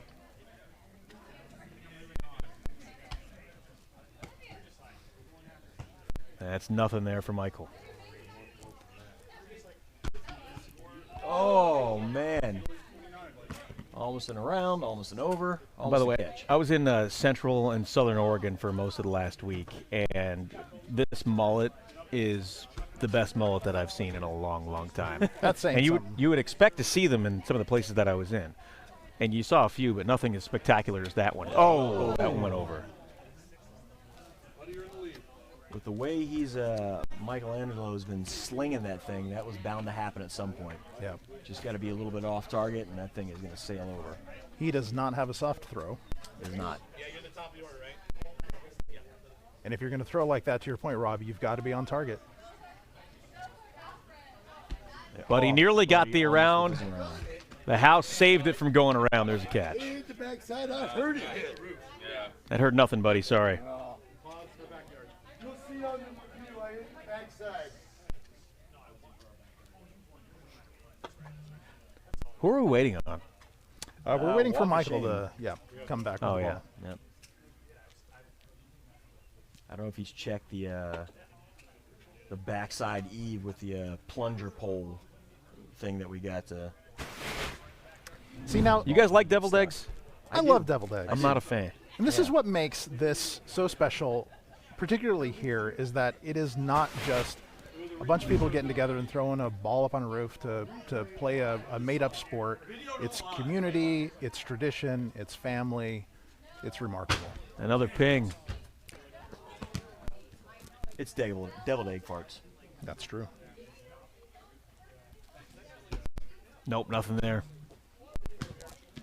What do we have to eat today, by the way? I'm hungry. We have a we've little bit got of barbecue. We got a food truck over there. Some southern kind of soul food. Exactly. I think we get some fried Good chicken. spiral, There backside we go. ping, around, and catch. Boom, there it is. Again, that's how you come back from an over. Just short. So Michelangelo now with the lead. I see a bright future for Colby. Agreed. That kid, he's played in 3 tournaments, I think, this year, and got some good showing so far. Apparently Got a heart he is that a won't quit. practitioner of Brazilian Jiu-Jitsu. Yes. Do not argue with him on his throws. Ninth. Buddy has more arounds than anybody in the history of Roofball. Not one today, though, yet, huh? Nope, not yet. He got another Good ping showing and a from catch. Michael.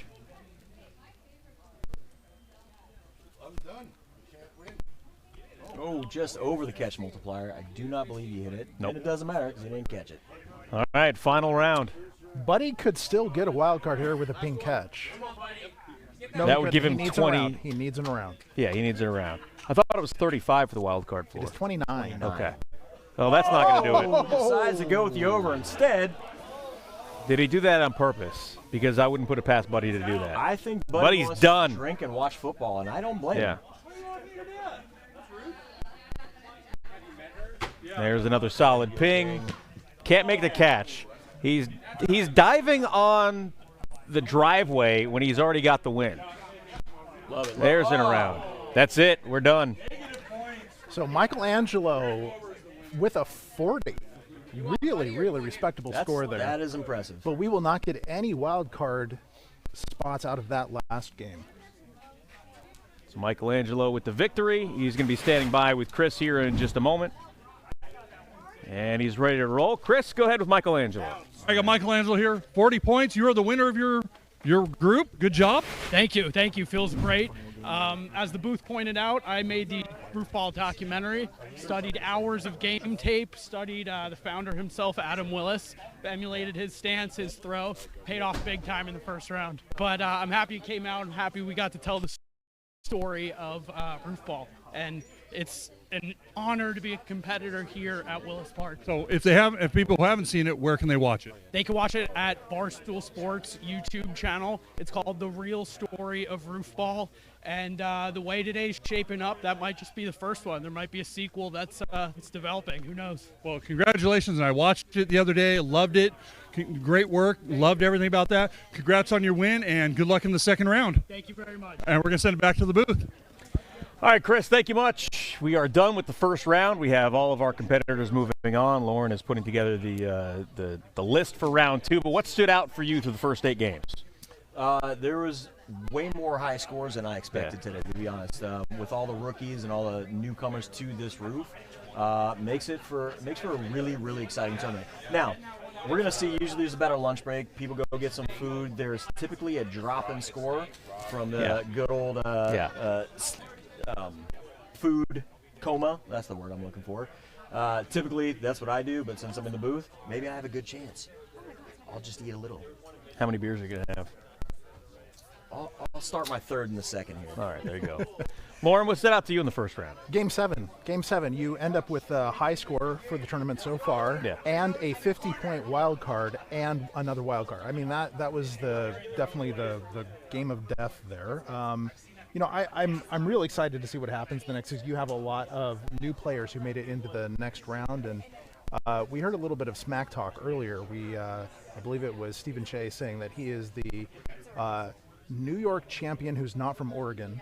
So maybe we can find ourselves an Oregon or a Michigan or a California champion or Oregon champion who's from Michigan, California, or New York, right? These regional terminologies are becoming difficult. I just show up and call it like I see it. You can handle the details there. All right, round 1 is over. We're going to take a break right now. Let's take a look back to the very first ever Roofball tournament on a chilly, cloudy Beaverton, Oregon afternoon on January 2nd, 1999. Here's the championship game from that 1999 Roofball World Championships. We're live at the Roofball World Championships. That's right, the Willis's house. Roofball 420! People are excited, very excited. It's been a wild day, it's been a long season. And at the end of it all, it's #1 seed, Jason Richards versus Adam Willis on his home field, ready to play. Let's get a word. Mr. Willis. Adam Willis. How you doing, Luke? Good to talk to you. Sporting the Steve Young jersey. He's got his root ball in hand, ready to play. He's going to the wire, going against #1 seed, Jason Richards. How do you feel? I feel a lot like the first team that plays Denver Broncos That's must Willis. be feeling. He's seemed like an indomitable force so far. He's put up a lot of points. But I've had a couple of moments, so I'm optimistic. I just gotta play my best ball. Well, hey, you're in there. You've made it this far. I've made it this far. Solidly, Thank I you must very say. much. I'm very happy Solidly. I'm going to take a minute with Mr. Richards. All right, great. And then we'll have you back. Mr. Richards. Mr. Richards. Oh, wait. He's not on his game while he's off the court, but let me tell you, when we see him on the court, he's had some moments. Some moments. He has taken every bracket he's been in by storm. How do you feel? Well, let me tell you, Luke, Adam's a great competitor. It's going to be a tough match. He's got a lot of experience, a lot of knowledge of the game. He invented the damn thing, so, you know, it's going to be a tough match. So I'm just going to do my best, play hard, and see what happens. Hey, it's the only way to be. All right. The only way to be. Mr. Willis, let's have a little face-off here. How do you feel? How do you guys feel? We feel great. I feel Well, I'm great. happy. I mean, this is a long-term friendship here, going down to the wire. A long-term friendship. I love this guy, but I'm going to do my best to kick his ass in the championship. That's all I'm saying. I hope it happens. Inventor. No, there's more. There's more. Wait, are you ready for the coin toss? Are you ready for the coin toss? Eric Anderson is the official. He's got it. Okay. I'll be officiating. Jay, your first seed. You call it in the air for a decision. Your fifth seed. You get first seed. All right. A little bit to it. Go ahead. Call it in the air. Damn. Oh! Hits the ground. It's going. Let's follow it. Follow it. Follow the coin. It is heads. It's heads. Heads. Oh, okay. I'll go second. You're going second? Richards. Were you going to pick first anyway? All right, good luck. Good luck. Start the game. Before we start the game, let's give a moment to our officiating crew, Mr. Eric Anderson. Hey, great job. And a special thanks to the Mrs. Willis, the owner of the house. Absolutely. Very special thanks to Ms. Wells. We'll try not to break the chimney in the championship. Gentlemen. Should we call the crowd out? Let's play sportsman. We're trying to get the crowd out. Let's play sportsman-like. Crowd went in. Fade out for right now. Hang on, I'm going to go try to see the crowd out. They're eating. I'm going to try Jeff's And we're live again. The championship is about to begin. If you got your gin and juice, get it, because it's going to be wild. Here we go. This is live.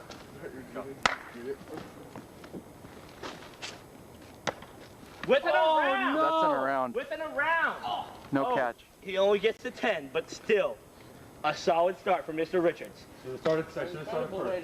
Let's go. Willis is up. Sporting the young jersey. He's ready to go.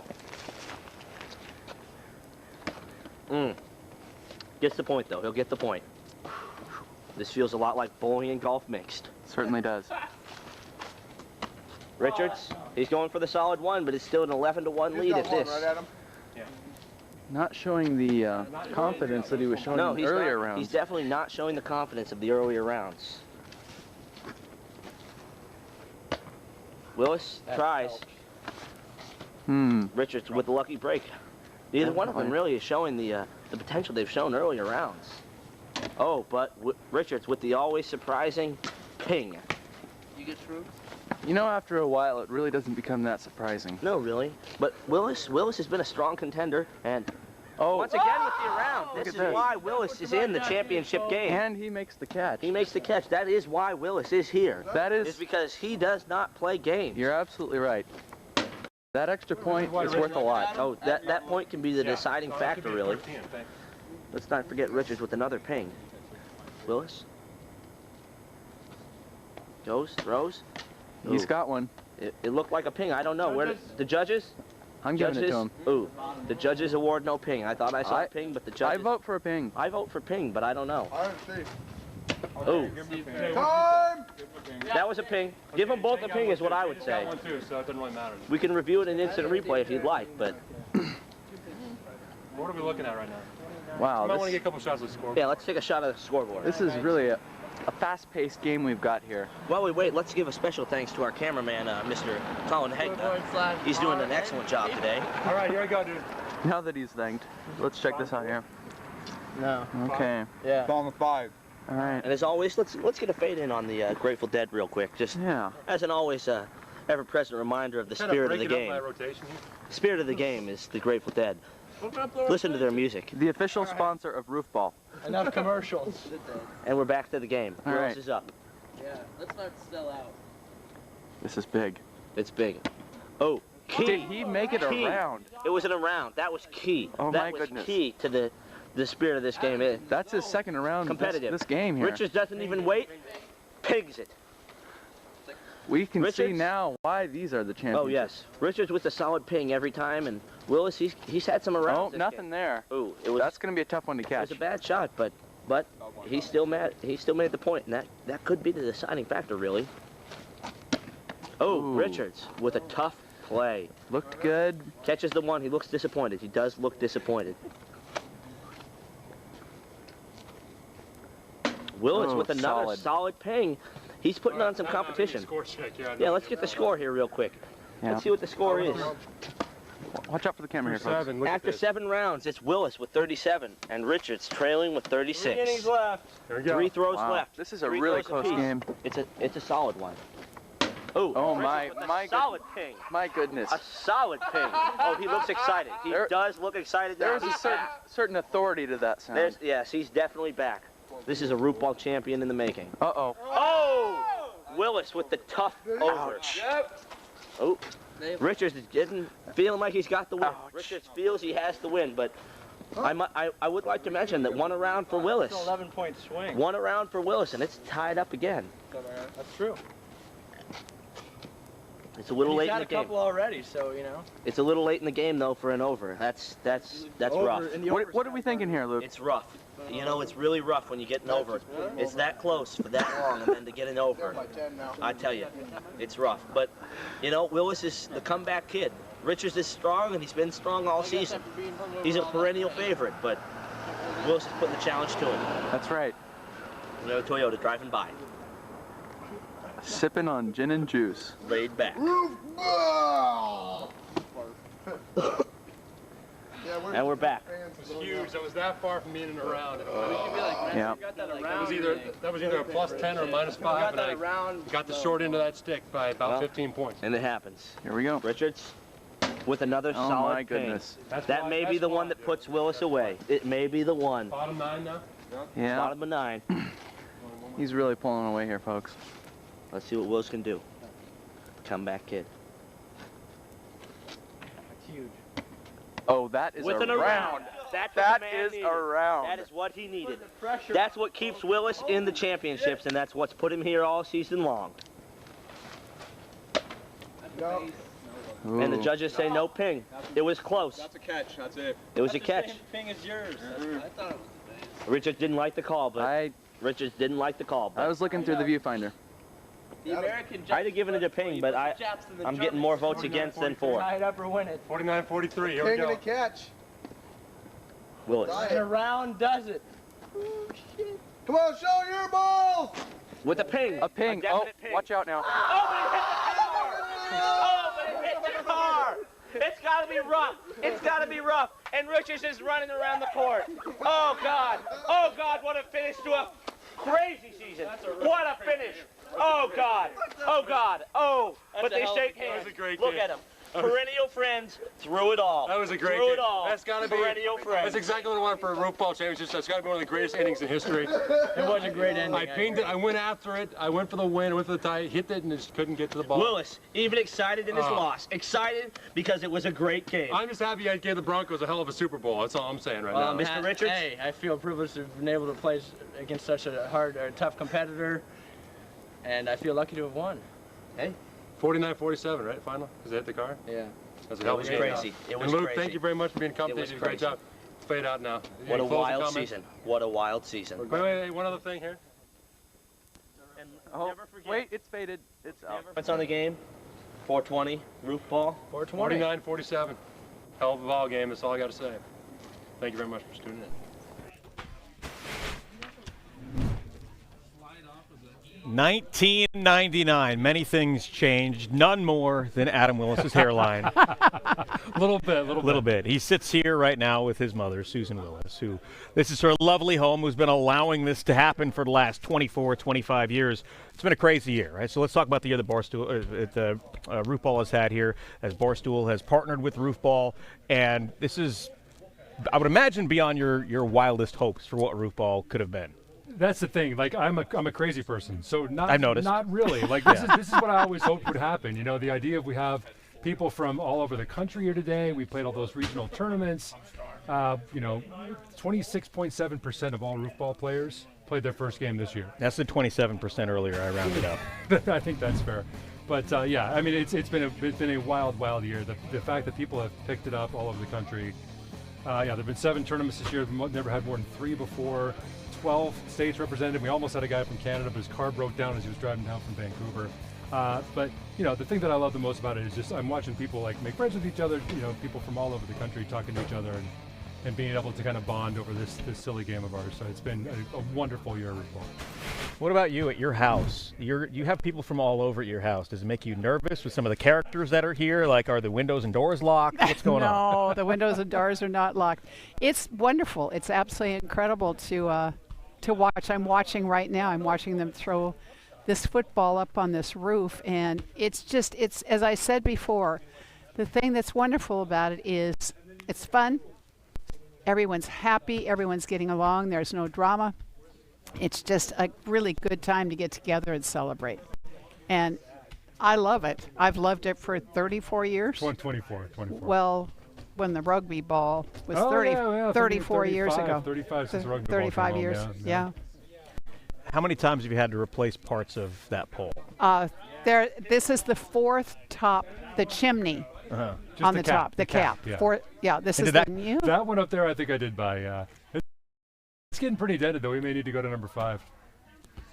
So, people have been commenting, about getting involved. They say this looks too easy, right? That, this game is so easy that I could do that. So why don't you put your money where your mouth is? How can they do that? Absolutely. So roofball.org, we got a contact us section there.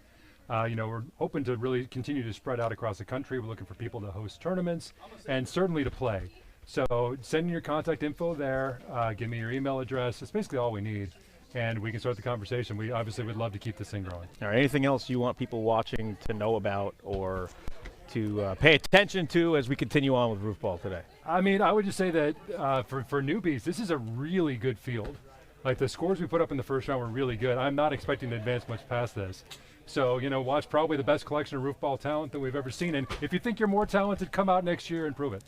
All right, thank you. Susan Willis, Adam Willis, we'll see you in a little bit. And thanks for hosting yet again. What is this, like the 60-something? It's like the 58th here. 58th here. Okay. Well, you're lucky your house is still intact and that all your valuables are still inside. Yes. Did you at least lock up the fine silverware and stuff like that? I'll remember to think about. Yeah, do that next time. No, all right, do that next time. Let's get back to playing, and we'll take a look at the rules for the second round as now we advance to round number 2. There are 12 players left. They are seeded based on their first round scores, and there are 4 games in the second round.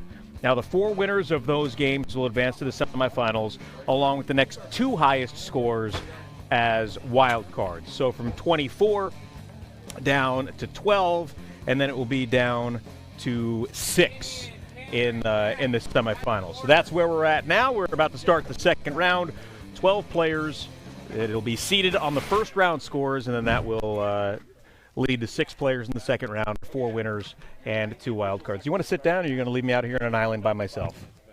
By yourself for a little bit. Yeah. I'm used to that with this group. Yeah, thank you. Did you guys get to eat? Did you eat? I had a few bites in. Yeah. I had a deviled egg. How many beers did you have? Again, so are you good? Through my third. Are you good to go? I think I have enough liquid courage to calm the nerves now. I was a little nervous in that first round. Well, someone gave me crap earlier for eating on the air, and I'm going to eat the rest of my chicken here while we start round number 2. Well, yeah, here's is the that best okay thing for you about guys? Roofball is that we don't have to give a crap about. Yeah. Also, it's That's a good point. really easy comments or to anything. talk big online, right? Yeah, that's true. Yeah. I am used to that. Are we getting ready to go for round number 2? Are we close? 45 seconds. 45 seconds. Who do we have in round number 2, Lauren? Why don't you tell us what's coming up here as we get started for the second round, because, well, you're controlling all that stuff. Yeah, so round 2, game 1, we have Damian Gibson as our number 1 overall seed. He had a 55 in the first round. Cameron Kazarunian will throw second, and Jeff Chambers third. Well, Jeff again, Chambers, I'm just trying to go through the cards here and We'll get see who what we happens got. with the. I did see There we a go. lot of people partaking in the lunch truck over there. Yeah, that guy's making some money today. How's that chicken? Is it good? I don't know. I haven't had time to eat it yet. You know what? I will say this: we do not get a lot of really good Southern food here in Oregon. You get very But little to none. We've got some cheese grits, we've got some black-eyed peas, we got some barbecue pork and chicken, and honestly, it's pretty darn tasty. I was talking to him earlier, and he's from Alabama, so he's I'm assuming he knows his stuff. He's a UAB grad. UAB grad. Nice. He said the mayo-based sauce that they have for the chicken and the pork, he said they call it their Go Tide sauce. All right, here we go. This is live. My mother-in-law is an All right, Auburn stepping alum, up to so throw, I think she'd Damian. kick my ass if I said that. Starts with a ping. Wow. And a catch. Setting the tone. Damian had a incredibly impressive first round, as did Cameron. Slow start for him so far. Ping gets the good. And he gets the catch. Loses the shoe again. Love that And commitment. Not a bush dive, just another bush tickle. I'm sorry, what? Yeah, bush tickle. Okay, there you go. It's the first time I've heard that one. This chicken's pretty good. That is a ping. Oh, are we playing yet? They are. Yeah. We're playing around. That is definitely a solid ping. On the base, a little low, but still counts.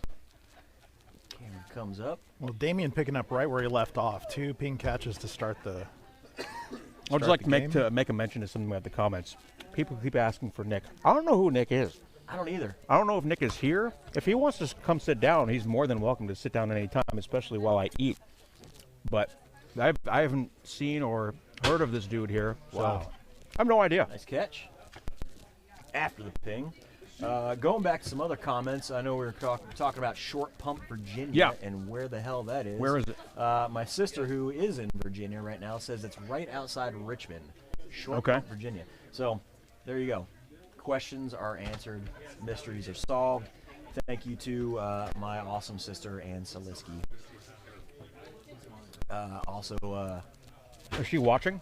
She is watching. I think she's watching, hopefully, with my parents, too. All in Woodbridge, Virginia. Just Hoodbridge. Outside the DC, yeah, just outside the D.C. area. I'm familiar with Hoodbridge. Hoodbridge. They got some pretty good barbecue down there. They do. They do. D.C. is a weird area. That whole that D.C. area. It's very the DMV. Very mobile. People move in and out. Well, we are. I have no idea. Witnessing something remarkable here. Well, from fill us Damien. in, Lauren, He as has we talk about 5 nothing. straight ping catches for a 30 through 5. Oh, almost an around. Gets the backside ping, however, and the catch. He really kind of needed it in a round to get him back in the game here. Yeah, Cameron's got a respectable score of 15, but that is half of what Damien has thrown so far.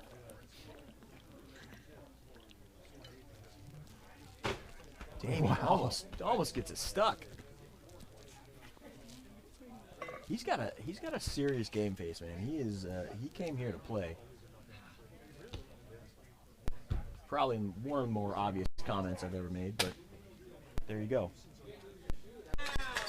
Just a few minutes, if I'm not Brings mistaken. Jeff right into it. Did not want to see Damien run away with it. Oh, skipped off. Got cut off by the roof. Oh, no. Ref calls it a ping. Oh. There's a ping and a catch. That's why we have a ref, because we wouldn't have seen any of that. Nice ping and a catch. This is an aggressive group right here. I like it. Oh, 2 in a row on the rounds for Jeff. Wow, and with that, he takes the lead through 7. We have Damien at 42, who has just ping catch the entire game. Did he get it? No, he did not. You short. Misses the catch, too. Just leaves it wide open. But Jeff jumped into the lead with a 43 on that last throw. Yes, the around! What is happening here? That puts Cameron at 32. Still in contention.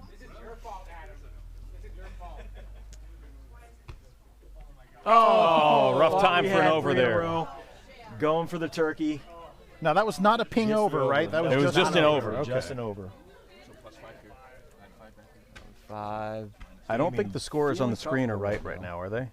Yeah, they're right now. They are now. Okay. You got a fix, Christian? And that was a nothing on that. Right? That was a goose egg. There was 3 in a row. Some really solid scores, though. After a hot start, we had 3 in a row. Nothing. Oh, damn. 38 on the last one, not 28. Shoeless Cam. Cam loses his shoe yet again. You might want to get some new shoes or maybe something with a little more ankle support. Size down a little bit, man. Yeah. So we All have right, Jeff is back. Incredibly competitive game here. Jeff is going to give his 3rd throw. Jeff is up. So we'll give a score update here in just a moment with Jeff's throw to close out the 9th frame here. Did he get it? Yes, it's a ping. He got back what he lost catch. On the over. And that puts and him the catch. back in the lead. So Damien with 42, Cameron with 38, and Jeff with a 44. Oh! Backside. Some of these pings. The wild card is sitting at 30. 48 for Damien. Win your game. Perfect ping, nearly took the whole damn thing down, and a catch. Cameron with a 44. If And all Jeff three with of a these chance players for- are not in the semifinals, I'll be surprised. Jeff with a chance for 50-plus here. Nope. Oh, Catch multiplier, yes. Gotta get it. Yes, makes the catch. 49 for the win. By 1 point. That is twice today with a couple of unbelievable. big victories late. Yes. First ever walk-off multiplier, according to the Peanut Gallery, mainly Adam Willis. Did Adam say that? Because I heard it coming from Christian, who I don't always trust. Christian said it. Adam, there were like 10 people back there that said it. And I am up next. All right, it's your turn, Rob. Jesus, good luck to me. Yeah, good luck. Yeah, Rob. you better win the game or your day's over. Well, day's over out there. I can still goof around. Maybe. Here. He's out.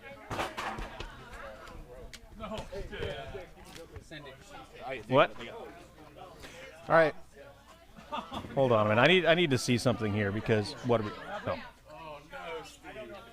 Adam Schefter just tweeted out Steve got the first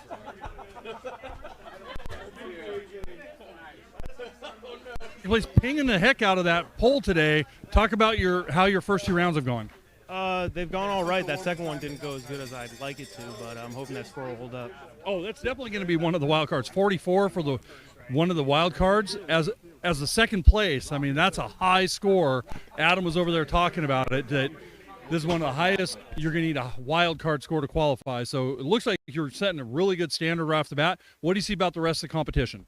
Oh, it's real tough out there. I mean, these are all rounds of death here. Everyone knows what they're doing after round 1, so it's going to be real competitive here on out. All right, well, good luck. Hope you move on to the next rounds, and we're going to send it back to the booth.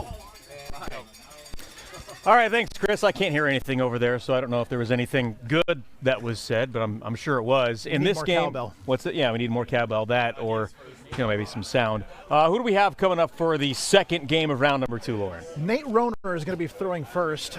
He was our top wild card with a 50. The only reason he didn't win his round is because we had Damian with a 55. He'll be followed by Rob Soliski and Adam Willis as our third.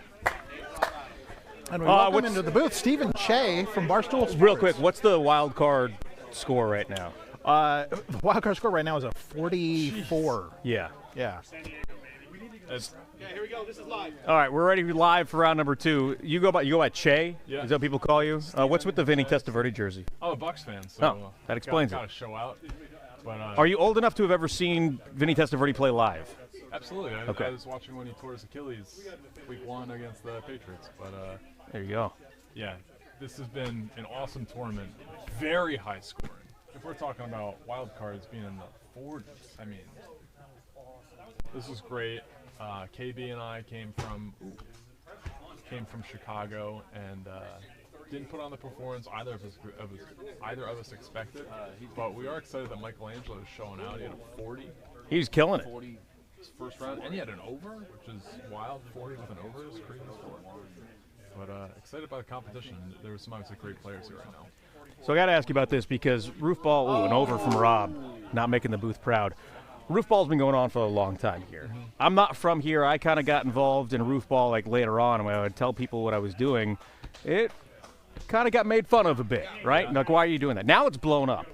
Why is this something that you guys thought was worth turning into a big thing? Because obviously it's had a ton of views lately. Sure. What made it interesting for you guys to come out here? I mean, this is the Barstool's all about the common man, and this is the perfect common man game. It's, at a home, you're tossing a football at a roof. You can play it by yourself. It's low lift. It's one of the funnest games you could possibly think of, and I'm honored to be playing here today. And it's low impact, so anybody can do it. Yeah, I mean, I saw Michelangelo put his body on the line before. He did a couple times. Yeah, but no, this has been great. Why? How does Damian Lillard and Anthony Simons feel about Roofball? I'm pretty sure they don't even know about it. No, it's up to Vegas last year. He used to play in this all the time, and he's got a bad shoulder. He was a high school quarterback. He would literally get cortisone shots a couple days ahead of time before he would come out here and play Roofball. Really? Yeah. I mean, it's a great sport. So something that I would question Adam on is so I watched the Roofball documentary that Michelangelo produced, and this is the house. Yes. This is the house they've always played on. And he said, you got to go for the ping. Based on the layout of the house, and I wish I had another round to fully try this out in, I think the strategy might be to aim for the corner, the little side of the house to try and get around. Now, it will lead to, I'm sure, an over. But if you're getting, 10 every, 3 or so throws, that's going to be a pretty decent score, I would think. That's a good point, and Lauren, you can weigh in on this too. Where the pole is positioned, if you're going for the ping, like there it is. There's an over. Yeah. It's dangerous if you're going anywhere for above the bottom part of the pole, you're in danger of throwing it over every time. Yeah, it seems the safest throw is towards the eave of the house, because at least you're preventing the over, but you kind of eliminate the opportunity for the rounds in doing that. Yes. Yeah, the interesting part is it's kind of a mind twist, I guess, in that you're aiming for the bottom is very tough because the roof is going to eat up the ball if you're going on kind of a direct plane. So you have to throw it a little bit higher than the bottom.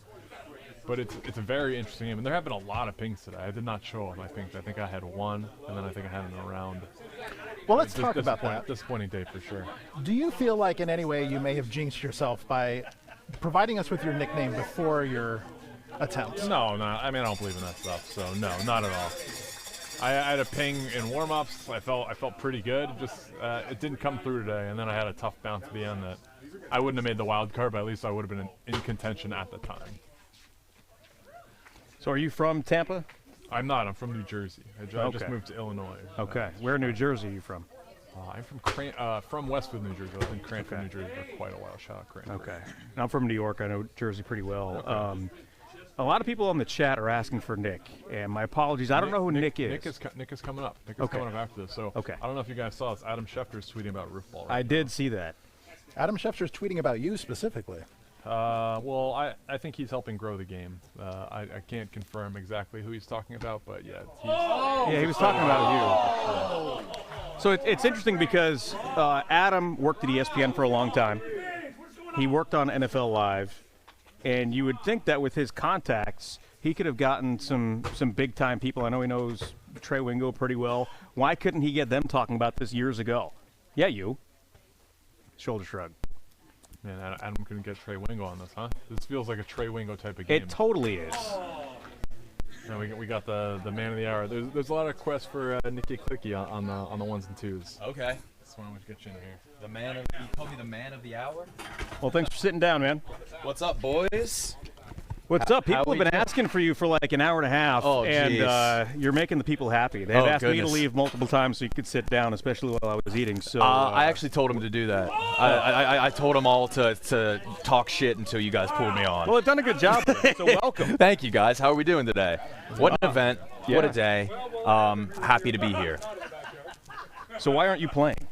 That's a good question. It's a good question. Do you have an answer to? I don't think I qualified. Oh, yeah, I didn't qualify in the first game, but I'm here to support my guys. My guys being Kyle and this Penn State shirt guy. Okay, so the Penn State shirt guy, who is that? Tell us about him. He's not playing either. No. This Penn State shirt guy. Okay, I thought you meant the Penn State jersey guy. No, shirt guy, not jersey guy.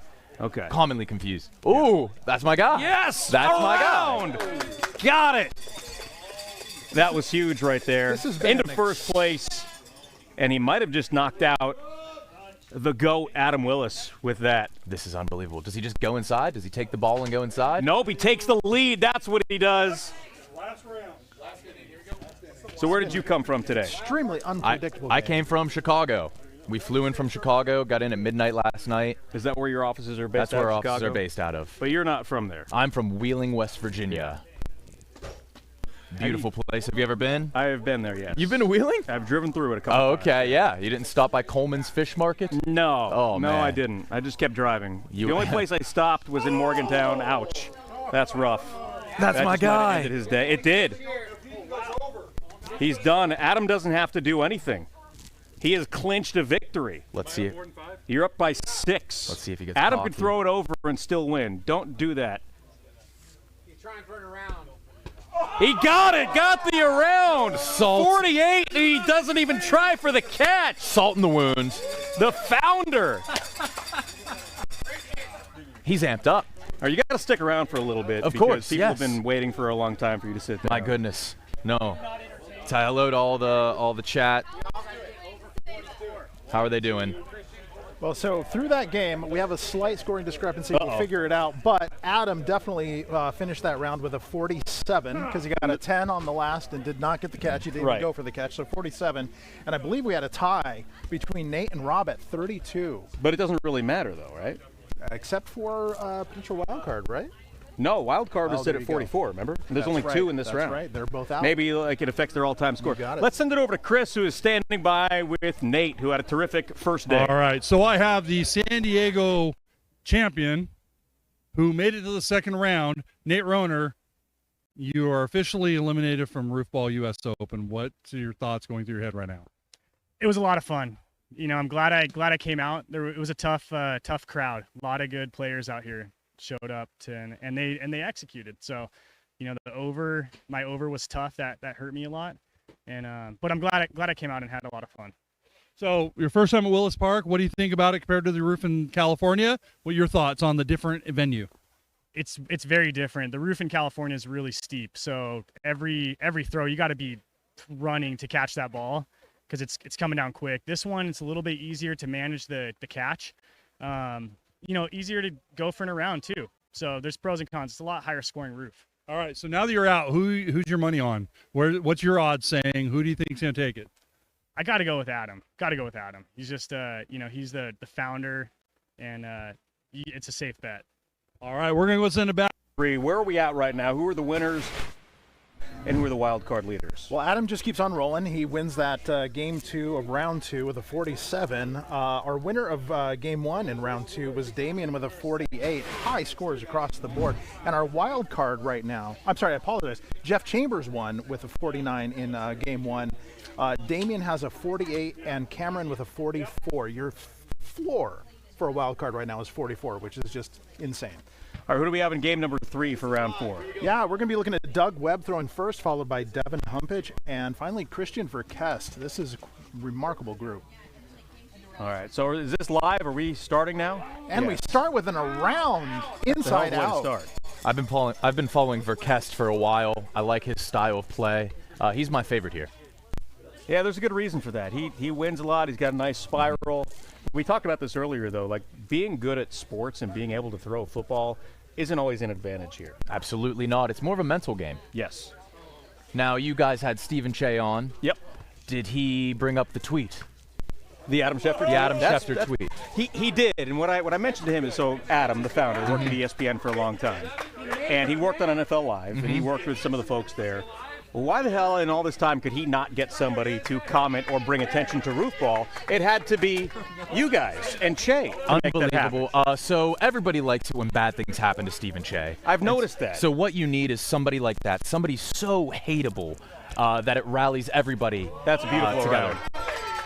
Stephen, actually, I'm just getting this in. He committed seppuku, so he is no longer with us. Rest in peace, Stephen. So he comes up to us before this thing starts and says, hey, they call me Yao Ping. And what I want to know is, does he call himself Yao Ping, which only Kobe can do? Yeah. Or did other people give him that nickname? I'm pretty sure Yao Ping's just his cousin. So maybe he's just stealing identity there. You can't give yourself a nickname. No, you can't. Uh-oh. Have you guys been pelted by balls sitting here? We need a net. We are in the danger zone. Not today. Okay. Not today. It's happened before. Although I might phrase it differently, but yes. Did he get the ping? Yes, he got the ping. Yeah, Stephen says he doesn't believe in, look at that around. Or curses, but I'm pretty sure he cursed himself by telling us his own nickname before the game. That's just a rookie mistake. Certainly did, and he woke up this morning dead certain he was going to win this all. This is one of the better days of my life. Where are you guys staying? You staying in Beaverton? You don't have to be the hotel, but like what part of town are you staying in? We're staying in Beaverton. Okay. I think we are staying in a hotel that burnt down yesterday, is what it looks like. Sounds about right. Yeah. Did you get any advice on where to stay, or did you just look at Beaverton and say, we snagged the first one. And we were only there for one night. We're flying out here at midnight tonight, actually. Okay. Lovely place, though. I really do like it here. Yeah, it's nice.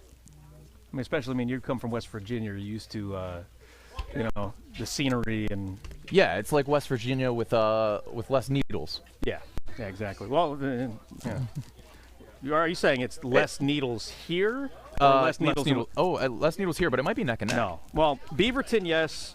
Portland, other no? parts of the state, not necessarily. Pine needles. That's not what I was referring to. Did he get another one? No. No, he started off very strong. He was on pace for a 70. Not quite there after that throw, but still really. Oh, Devin, you hate to see it. He was just trying to show off the arm. Well, he's got the Jim McMahon gloves, and a lot of people have questioned whether or not that's legal. I don't know that there is a rule book, so I guess that's just up to Adam at his discretion. I just wonder why he doesn't. Look at that. Ping and around. Why he doesn't tighten up the Velcro. And he falls to his ass.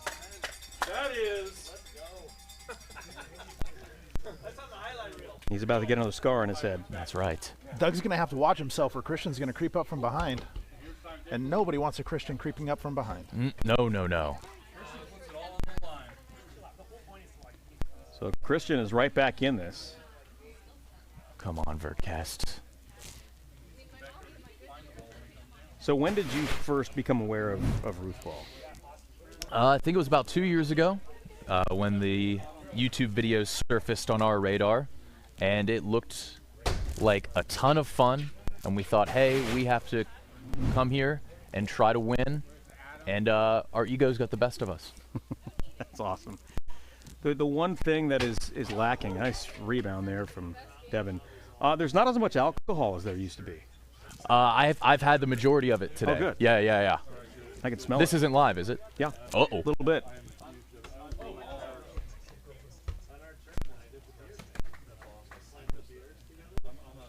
All right, Doug trying to hold on to that lead.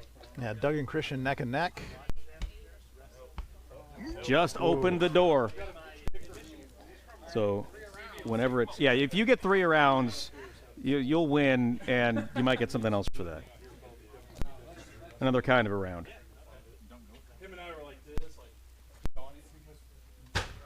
Solid ping. Pummeled the chimney. So you're kind of a celebrity to the Barstool crowd, aren't you? To a very niche group of them. Yeah. I don't know. They love you, man. Oh, man. We'll, you know what? I love them back.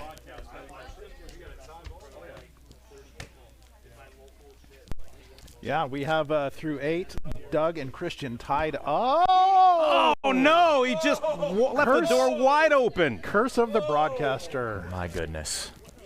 I almost just screamed. What is he doing? That looked intentional. He did that for the ladies. He did it for the girls. Who's that guy with the arm? He threw it over the mountains over there. Ping. It's not often you see 2 guys doing the walk of shame together. I lived in New York for a while. I've seen it. I've seen it. Yeah. Hell's Kitchen. Yeah, I'm glad you made a comment on it and not me. So was that Verkest with the ping just there? Yep. And he's got an 11-point lead. The only thing that Doug can do is he's not going to get the catch multiplier. It's rare. He could. But is getting a round and a catch and hope that Christian throws it over. Oh. Good attempt. But Christian is going to move on. He does have the scar on his head. So does have to watch out for Voldemort, I guess. Yeah. Voldemort did settle down in the Portland area. Portland's an interesting place, man. You never know. That would explain a lot. Ooh. So Christian, after some early struggles, is going to finish with a 50 to win Game 3 of Round 2. Clinical. And nobody else is going to make it to the wild card from that game. So who's Chris got? He is over there with Doug Webb. Let's send it over to Chris. All right, I'm here with Doug Webb, second place in this match. Talk about your performance. Well, I feel like it was just like last week. I started off great, then slowed down, not the way I want to do it. Well, the wild card right now I think it's like 44.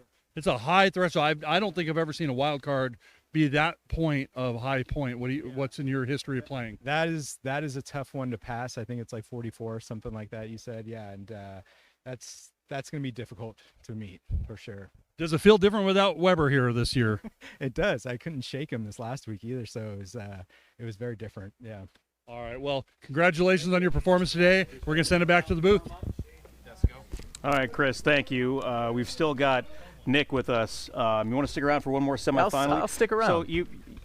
So people at home know you're being very gracious, and you said, you took your headset off and said, I'm going to leave so Rob can have his seat back. Stick around for one more semifinal. I'll do it. And the guy interviewing out there, the biggest man I've ever seen in my life. He's huge. He had to stand next to my boy Kyle. It was visually shocking. I try not to stand around him because then I look even shorter than I am. He does play-by-play for a minor league basketball team in Salem. And I got introduced to him because when I was working in sports radio in town, he was a frequent caller of sports radio. Okay. He went by Cable Guy Chris. And I had heard of this guy, Cable Guy Chris, for years and years. And I was calling a high school football game, and he was doing the PA for it. And he introduced himself. And oh, that's who you are. And is he an actual cable guy? I don't know. That's a good question. I feel like if you're trying to make it in media, there's already one person going by Cable Guy. Yeah. Lawrence, of course.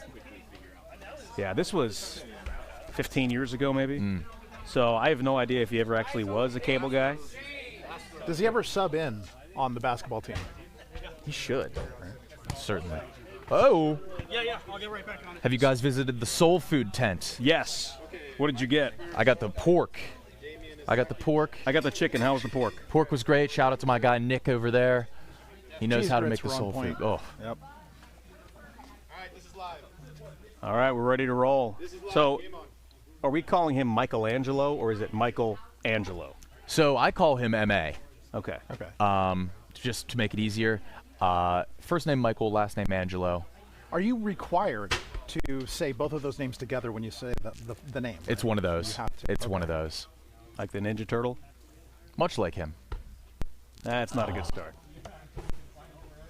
Feel your pain, Shane. Feel your pain.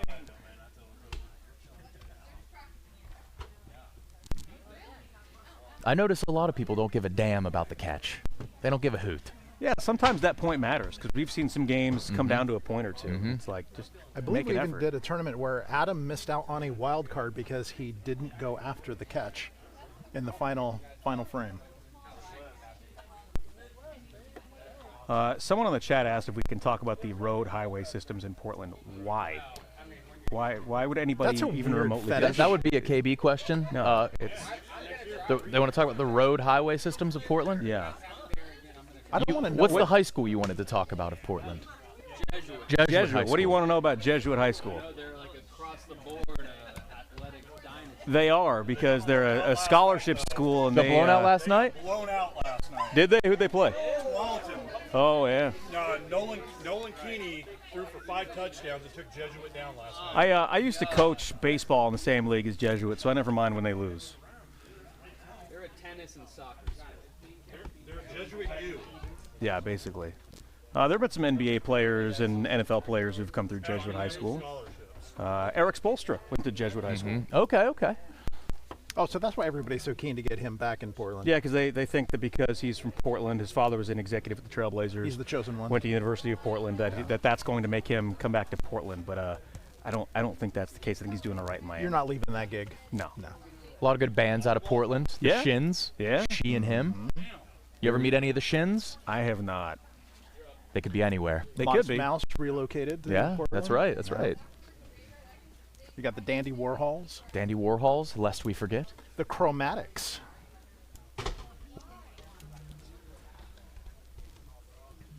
Can't quite make the catch, but he got the ping.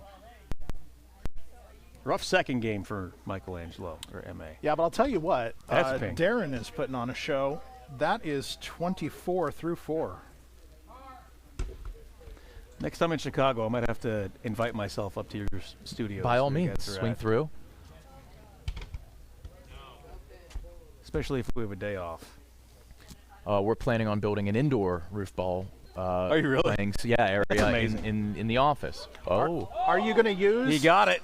We're going to try to use. We'll try to. Yes, make this. he got the catch. That is a 15-point play.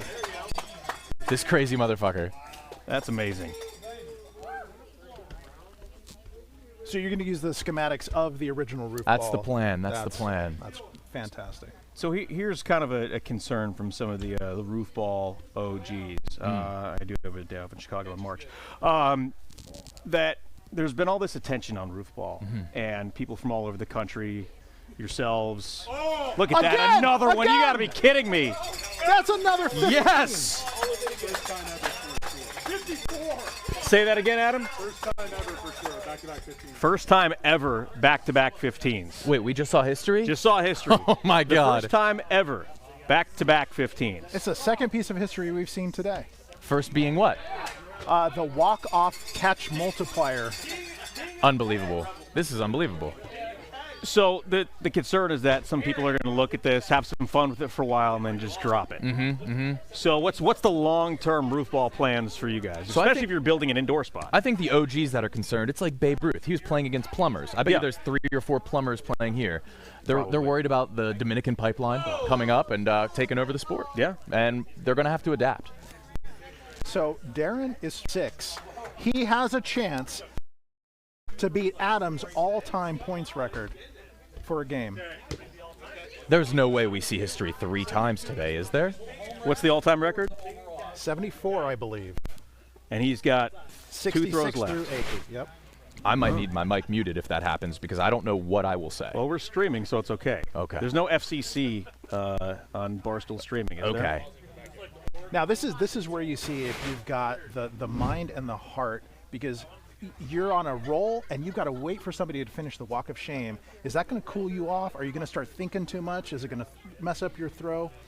He's not going to make it this far being mentally weak. That's true. He knows who he is. He's playing his game. Record's getting broken. You're getting a side eye from our founder, Adam Willis, over there. You know what? Record's getting shattered. Whoa. Got the backside ping and the catch. You heard the crowd go silent. Oh, no. Oh, no. Hey, still do it with an over and around. You can tie the house record with a ping and a catch. You can one around. There's the backside ping and the catch. You gotta go for it. You won the game. You gotta go for the around. Got it. Just go for it. Get the around. Give us a loft, man. Final throw. There it is. Yes! Oh, Yes, he my did God! It! The around and the catch. 77! Where were you? A new all-time record in one game. 77 for Darren Gibson. So we witness history 3 times by one player in one game. That's just a remarkable experience. Thank God the camera can't see my lower half, boys. Why is the table moving? Thank you. But in order to get that record score, he had to have the 2 record around catch multipliers. He did, absolutely. 30 points in 2 throws. Yeah, and you know, there's no doubt who we're going to be interviewing here in just a moment as Chris gets set up with our new all-time single-game scoring record, Darren Gibson with a 77. All right, so I'm here with the new all-time roof ball record scoring champion, Darren Gibson. Darren, talk about that performance. This was amazing. Everybody was on pins and needles telling you what you needed. Yeah, that was crazy. I don't even know what to say, really. You know, just basically going for the pole every single time. I'm not sure if I missed it 1 round. I think the 9th round I missed it. But, yeah, that was crazy. I don't even know what to say, dude. Wow. So you by far, I think, have jumped everybody else to be on top of the scoring leader, the favorite so far for this tournament. Taking yourself out of the equation, who do you think is going to have a chance at taking the U.S. Open? I think any of the people still available to play have a strong chance. Everyone's been playing great today. High scores. Yeah, everyone's got a chance still. All right, now we're going to bring in Nick from Nick's Soul Food, who's actually our food cart vendor while we're here. So Brought him over, so he's showing us his chicken plate here. Talk about what you do and how everybody can reach you and look at your services. Hey, thanks for having us out here. Thanks, Adam and the whole crew, Barstool, everybody. I'm Nick from Nick's Soul Food. We're based out of Corvallis, Oregon. Got a couple food trucks. You can find us in front of Two Towns, Highway 34. We bring the real Southern food to the Pacific Northwest, locally sourced ingredients, straight to y'all, man. We appreciate y'all. Thanks for having us out, y'all. Right on. So I had the pulled pork earlier. Oh my God, it was amazing. Thank you for being out here. Just wanted to bring you on, get you a little bit of love. What's your website so people can reach you? nicksoulfood.com. All right, let's go and send it back to the booth. All right, thank you, Chris. We are ready for the semifinals. Man, that was a hell of a second round. We just saw history. You've been around a long time, longer than I've been here. I don't know if we ever thought we'd see a 77. No, I don't think so. And to be honest with you, I think that record was set before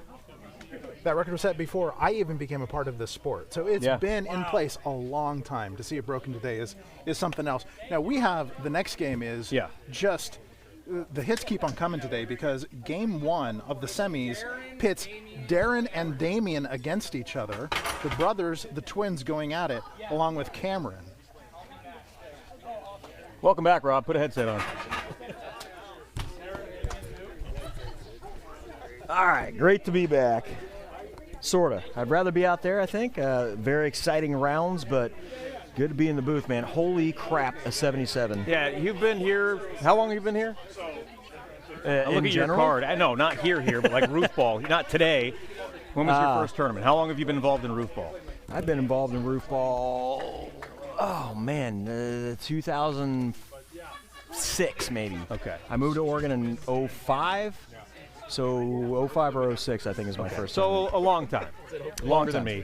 What we're seeing here is pretty remarkable. Like the talent, it's crazy that once you expand something outside of like one county, how much better talent comes in. One group of friends. Yeah, one group of friends, and then the peripheral people that they meet along the way, neighbors, people just showing up, people who saw it on public access TV that show up because that's how a lot of people got involved in Roofball. Once you expand it past those borders, it's shocking how much talent comes in. Honestly, I don't think it's that shocking at all. As I was out there watching that 77, a conversation occurred to me years back when Adam started expanding this, and we put it on cable access, and we thought, oh God, cable access, people are going to come, and we're like, this is going to be so exciting, it's going to expand, it's going to be great, and then there was a pause, and we kind of looked at each other, all the old school guys, and we're like, man, real athletes are going to figure this out and be a part of this, and we're going to become obsolete, and here it is, and this is what's happening, and I honestly couldn't be happier about it. It's a pretty awesome thing to see. We're going to get relegated to the minor leagues here. Yeah, basically. When I first started in 2007, I had just met Adam. We were working together at then Comcast Sportsnet. Are we ready to roll, by the way, in game 2? Waiting for one more. Yeah. At the time, I was an aspiring broadcaster, and Adam was putting this on public access TV. And he's like, hey, we need you to come in and be the play-by-play guy. I'm like, what are you talking about, Roofball? Are you going to pay me for it? I brought this up earlier, and no, he gave me cheeseburgers. But it's like, to go from that, where he just got this idea, and to see what it's turned into because of one YouTube video that caught fire and Adam's hard work. Starting off with the one there. I don't know if he ran out of gas after the first one. There's an around. Catch multiplier. Got it. Is that the third 15-point? The third one by Gibson today. That's the fourth one? That is the fourth today. Yeah. Yes. Holy crap, man. Again, this just goes to show level of athletes are coming out. They're going to be able to put that ball wherever they want it, make it bounce how they want it. It's impressive. But now for Darren, this is where it gets real, right? Because we all remember when the Warriors broke the record and won 73 games. Did they win the championship that year? There's an around and inside out. They didn't win, so it was irrelevant. So Darren, with the incredible feat of the 77, the most points all time in a single game, if he loses to his brother here in the semifinals, as great as that 77 was, it's kind of irrelevant. I think it's going to be a long car ride back to Ohio, no matter what. That's true. For one of them. Yeah, you got to hope that relationship is strong. I I like how just calm, cool, and collected both of those guys are. They just step up and chuck it. And but here's the thing: we didn't talk about. So Okay. 5 points. 5 points. We didn't talk about the structure of the scoring moving up from here, right? No. So obviously the 2 semifinal winners and 1 wild card move on to the medal round. Go to the medal round. So whoever does not win this still has a chance to move on, but yes, there's going to be you have to have a better score right now than where they're at. Got it. That's ping. it. That's a ping.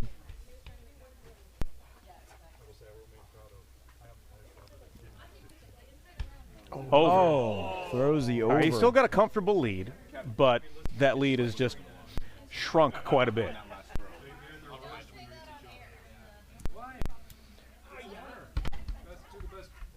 Late round overs, man. I tell you. Cameron's had a hell of a day. That was always my fault, and also why I retired from the sport. Those late round overs. Late round overs? Yeah. There's a solid ping. I just got 3 late round overs of mine. I'm not retired. The torn rotator cuff might have had something to do with it. Get it repaired. Lefty. Throw other hand. Kick it. Who cares? So Michigan is representing, well, Michigan and Ohio, because they're from Ohio and they went to the Michigan tournament. They are representing well. Midwest. Oh, that was a good territory for an around. I'll take the backside ping, though. But he's still in this game and definitely putting up a good enough score to be in wild card contention. Oh, slow on that one. He's right back in it. What's the score? Buddy, 42-0. Jeez. Catch. I don't know if you heard that 42-0 Oregon over Colorado. 42-0. Yeah. That's it's kind of ridiculous. Did he get it? Nope. I will say with Kevin says it was short. Oregon joining the Big Ten, somewhere hopefully within the next 5 years or so, I might be able to see a Penn State game at Autzen Stadium. That's going to be very exciting. They haven't played against each other since the Rose Bowl in '94, right? 94 Rose Bowl, I think. And that was a pretty awesome result. Yeah. At the old Kerry Collins, Kajana Carter Penn State team. Yep. Makes the catch Great one-handed, fingertips. Damien's trying to stay within shouting distance of his brother, Darren. Did he get it over? Yeah, he just launched that. I think Cameron's done. He had a huge first round, a big second round, had that national anthem. I think he's done. And it's amazing that Darren, after Damien had that big lead to start the game, has come back and taken the lead. It's still a very, very close game. We got Just 38 3 to points separating 35. them. With only 1 frame left, though, so. Those What's are the gonna be longest some car tough ride? wild card. What's that? Those are going to be some tough wild card scores Yeah, to they beat, are. too. Somebody's going to have a great chance of advancing. They drove out here from Cleveland. What's the longest car ride that you've been on? Have you driven here from Pennsylvania? Where are you from? I've driven across country 3 times. 3 times.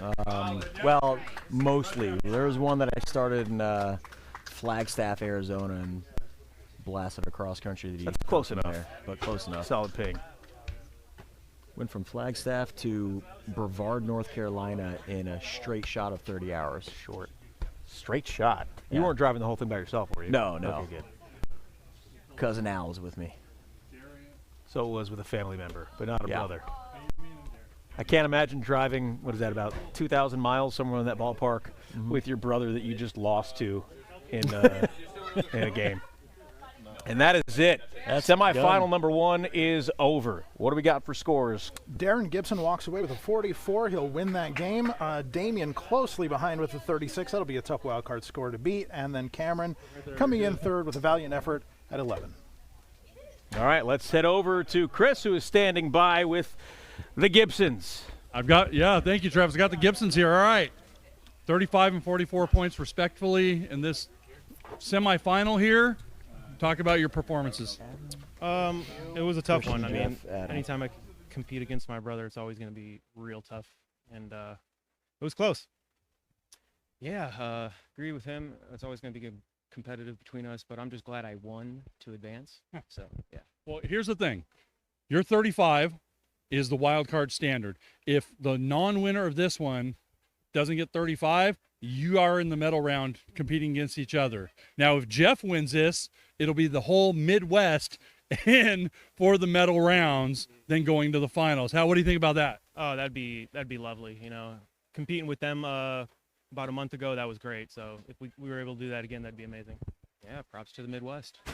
All right, we're going to go and send it back to the booth for our second semifinal. All right, thank you. We have 5 players left. We have Damian and Darren Gibson. Darren has moved on to the finals. Damian is waiting to see what happens in this game to see if he goes in as a semifinalist. What was his score again? 36. 30. And Christian, the winner, obviously, will move on to the medal round. And if anybody else has a score better than 36, they will advance as well. That is where we're at right now. Jeff has had a hell of a day in his second ever Roofball tournament. He was the champion at the Motor City Regional, and he is showing why today. Yeah, Motor City showing up. You got Jeff as a champion, and then Darren and Damian, who were second and third respectively, I believe. So that's looking to be a strong region. Yeah. Jeff has proven he's a clutch player. The first game he played in, I think he was a little behind, a little low scoring, and then turned on the end. Second game, did the exact same thing. He knows how to score points when he needs to. Christian is up first with the first throw of the second semifinal. And don't sleep on Christian. Nope. He doesn't get a lot of fanfare, but he should. So here's Jeff. If you're ever in Michigan and you see a restaurant called Olga's Kitchen, that's Jeff's restaurant in Michigan. Oh, right. All right. Olga's Kitchen. My dad's mom was named Olga. Grandma Olga. Never met her, unfortunately. Like the name. She live in like Norway? She was Lithuanian. Oh. So lived in New Jersey. There's a ping and a catch. Jeff, where in Michigan is your restaurant? Canton, Michigan. How far is that from Detroit? 20 minutes. Okay. Canton, Michigan, as he said. There's a catch for Adam. Not Short Pump, Virginia. I'll be in Detroit for about a month. Maybe I should go check it out. Yeah, do it. Nice ping and a catch for Christian. He's consistent. I mean, he has a career average of 38. Yeah, That's pretty good. He's put up some big scores. He grew up right in this neighborhood, and he was at one point, I believe, the youngest champion we've had.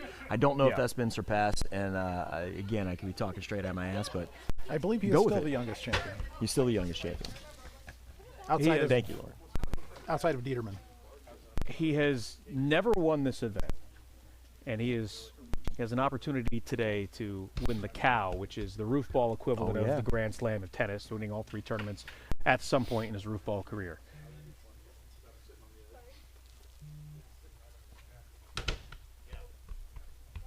So it'd be the RFA Cup, the Open World Championships, yes, correct? The Cow. Correct. I believe Derek was a 3-time Cal. And I believe the only person to hold him consecutively. He is, yeah. That brings up a point. I wonder how he would be feeling playing with this playing field and these massive scores and what he'd be doing. One player that we haven't talked about, been a really long time, hasn't been here for a bit, is Mr. Dan O'Reilly. Yeah, where is Dan? Dan O'Reilly, he is in Austin, Texas, so it's a trip and a half for him to make it here. But he was the player of the decade for the first decade of Roofball, and that guy's put up some serious scores. Shout out to Dano, man. Love you, buddy. He was here earlier this year. He was. He came up for the first live broadcast. What was that, May? That was in May. No, it was in March. March. I missed it because I was coaching state championships. That's the only reason I wasn't here. Well, turning our attention to this game, these scores are not going to get these guys into wildcard contention here. No, especially, I mean, this early on, there's still a chance to come back, but you'd have to get a couple of rounds. I'm I'm going to point out and say thank you to Lauren for actually paying attention and to being the one that's dialed in. Well, he's forced to. He's the official scorekeeper. Here and just spew. Yeah, if I didn't have a pen in my hand, I would be just spewing as much bullshit as you guys are. So. I really appreciate it because I would have the scores all wrong.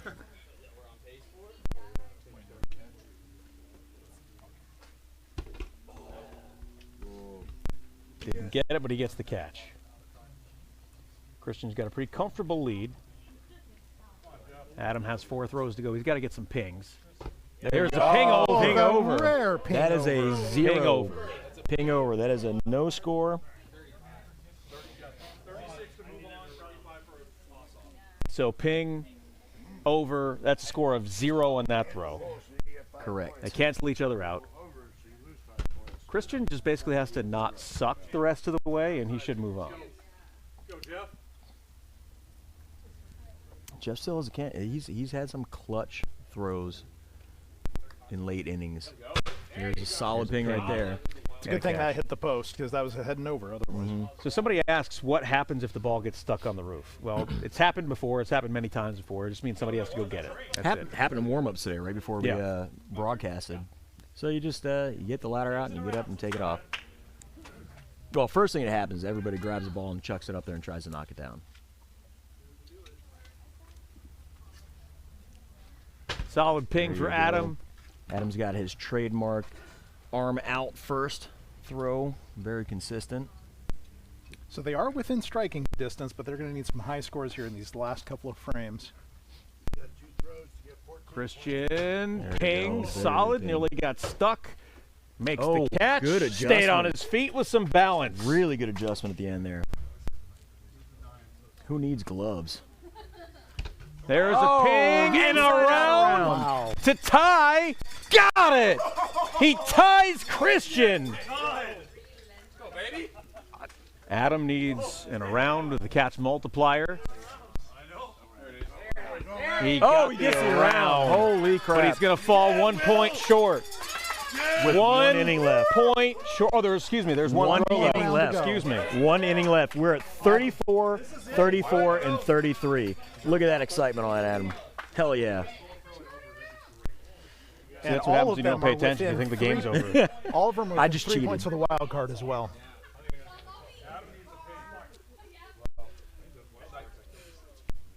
I think he had to regather himself and pulled the strike. Did he get it? Did he get it? No, he didn't get it. He froze himself. Yeah.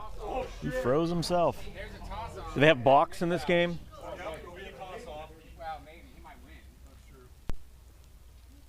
Jeff gets a ping. He'll take the lead. No. Offs, nothing else. For the win. No. Can you get the catch? Get the catch. No. He misses the catch. It wouldn't have mattered. Oh, it wouldn't matter that he wasn't tied up. Adam had an opportunity to win it with a ping. Between Christian and Jeff to determine the winner of this round because the loser goes home. Yeah. Or sits in the booth. Or sits around and drinks beer. The rules for the, they call it a toss-off. Okay. Of course. Yes. So, I don't even know the rules for that. Do we have rules? It is. I believe it's a single throw toss-off. Okay. Max points gets it. Basically, sudden death situation. So they're trying to get this all figured out right now. 2. Okay. Now, there's a little confusion in the audience here. This is not a toss-off for the wild card. This is the toss-off for the winner of this game. Yes. And what was the wild card score? 36. Right. So whoever loses this is out. So the Gibson twins have clinched a spot, both of them. Correct. And whoever wins this toss-off will join them in the medal round. That's correct. Correct. This could be a Midwest. Well, actually, all Michigan, right? From all 3 from the Michigan tournament. It could be, If yeah. Jeff wins this. It could be. That's incredible. Does it mean that the next U.S. Open needs to take place in Michigan? What? Does that mean that the next U.S. Open, if Michigan has proven that they are the best at roofball, does this need to go to Michigan for the next U.S. Open? No, it's 36. Nobody wants to. I don't know how I feel about that. Yeah. I mean, selfishly, I say no. I don't want to travel there. But it would be an exciting development. Yeah. Toss off. Whoever wins this goes on to face the Twins in the medal round. That's where we're at. What are the rules of this? This is one throw, highest scorer moves on. In one throw, and it does not add to the Why are they showing us? I don't know. Okay, if you didn't hear Chris yelling back there, he's got a loud, booming voice.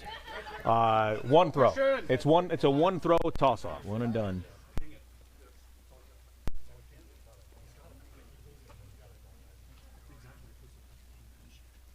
Nope. Oh. The catch is important here.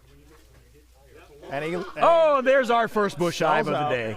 I hope he didn't get stabbed in the ribs by something over there. Took long enough. I never experienced. That does not feel good one bit. I don't think he compromised the structure of the bushes over there, though. Buddy's yelling about how bad that feels and it hurts. I think it hurts the bushes a little bit more than the people. All right, Hopefully he didn't get stabbed. All right, here we anywhere. go, Jeff. A ping here for Jeff wins it outright. Yeah, there it is. Oh, no. Another throw Oh, my off. gosh.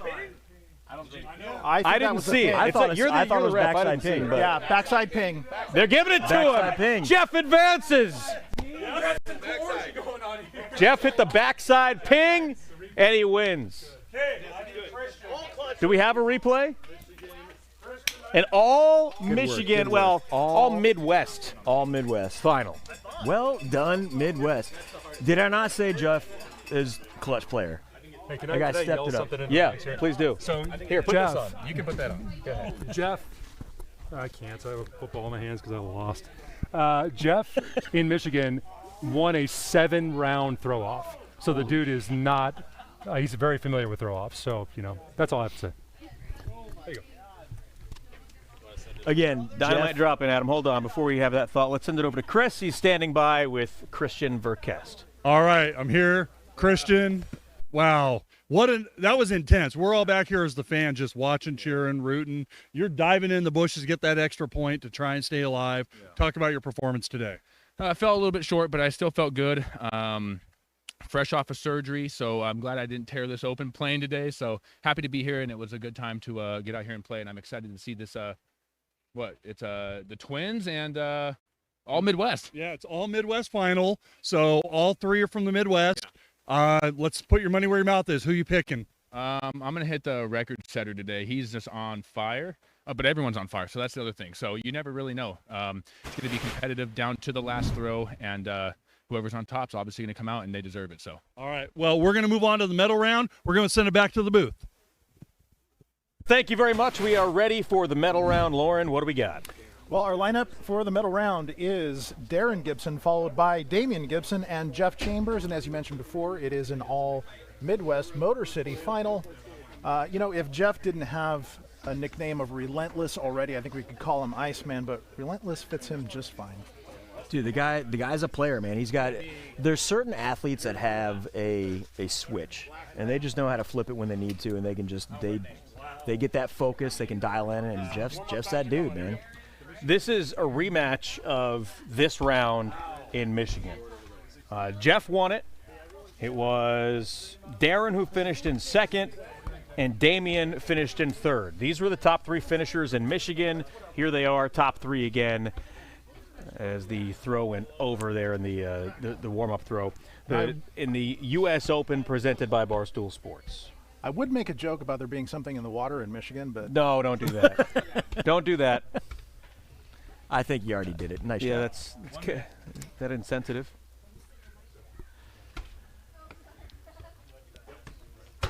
So are you guys surprised that none of the Roofball OGs made it this far?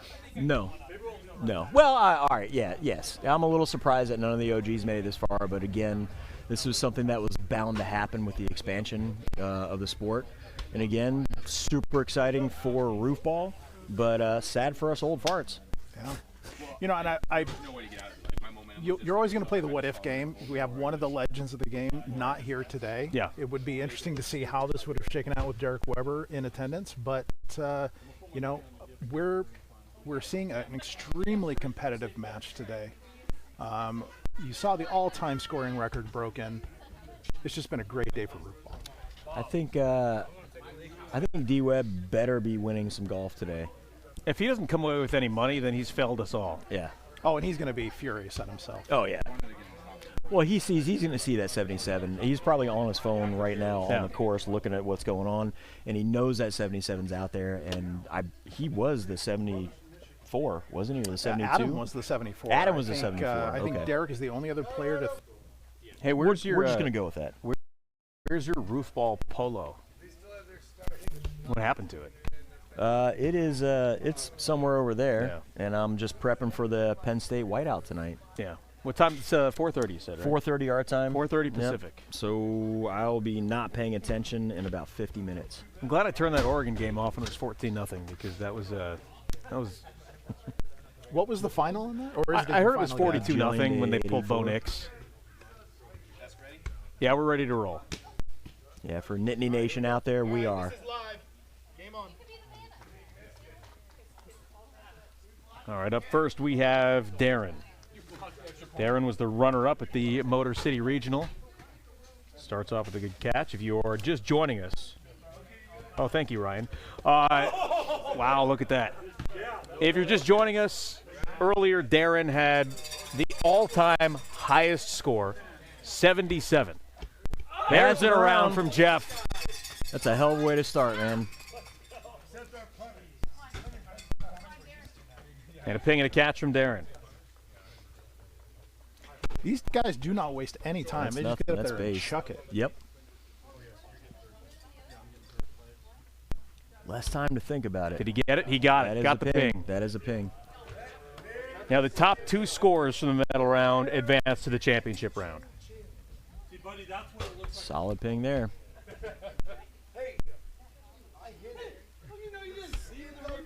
Nope, short.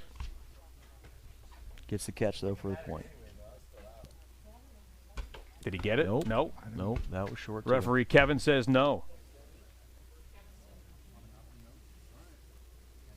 Oh, we just said somebody's watching from Brazil. Awesome. Awesome.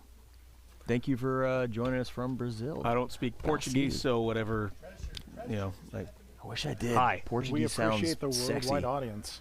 I just watched some documentary on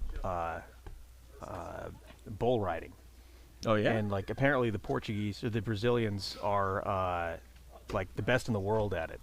And half the documentary was in Portuguese with subtitles. Oh, saves the Japanese maple.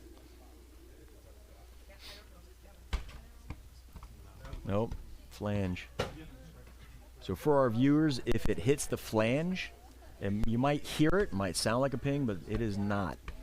And it is not uncommon, if you're wondering, to have some lower scoring final rounds because these guys have already thrown, if you think about it, these guys have thrown 30, 40 not quite balls at this point, Yeah. right? Your arm is going to get tired.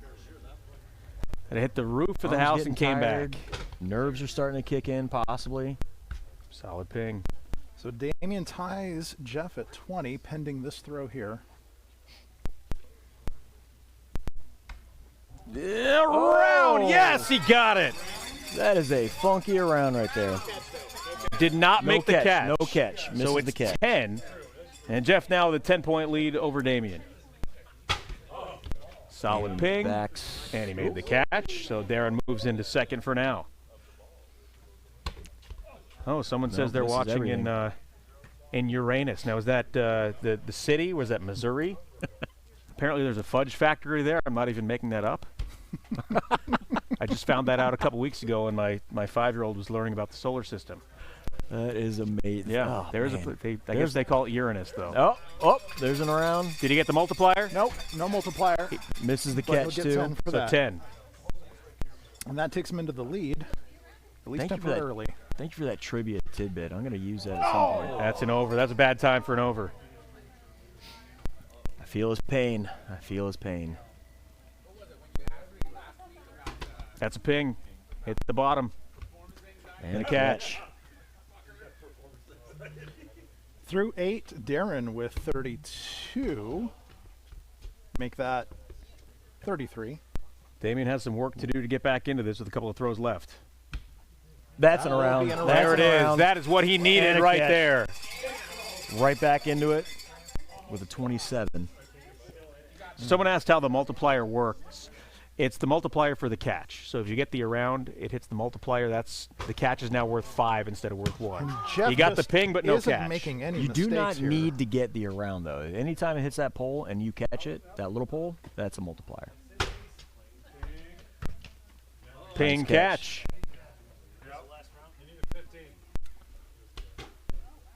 There's the Very ping. respectable There's the scores. catch.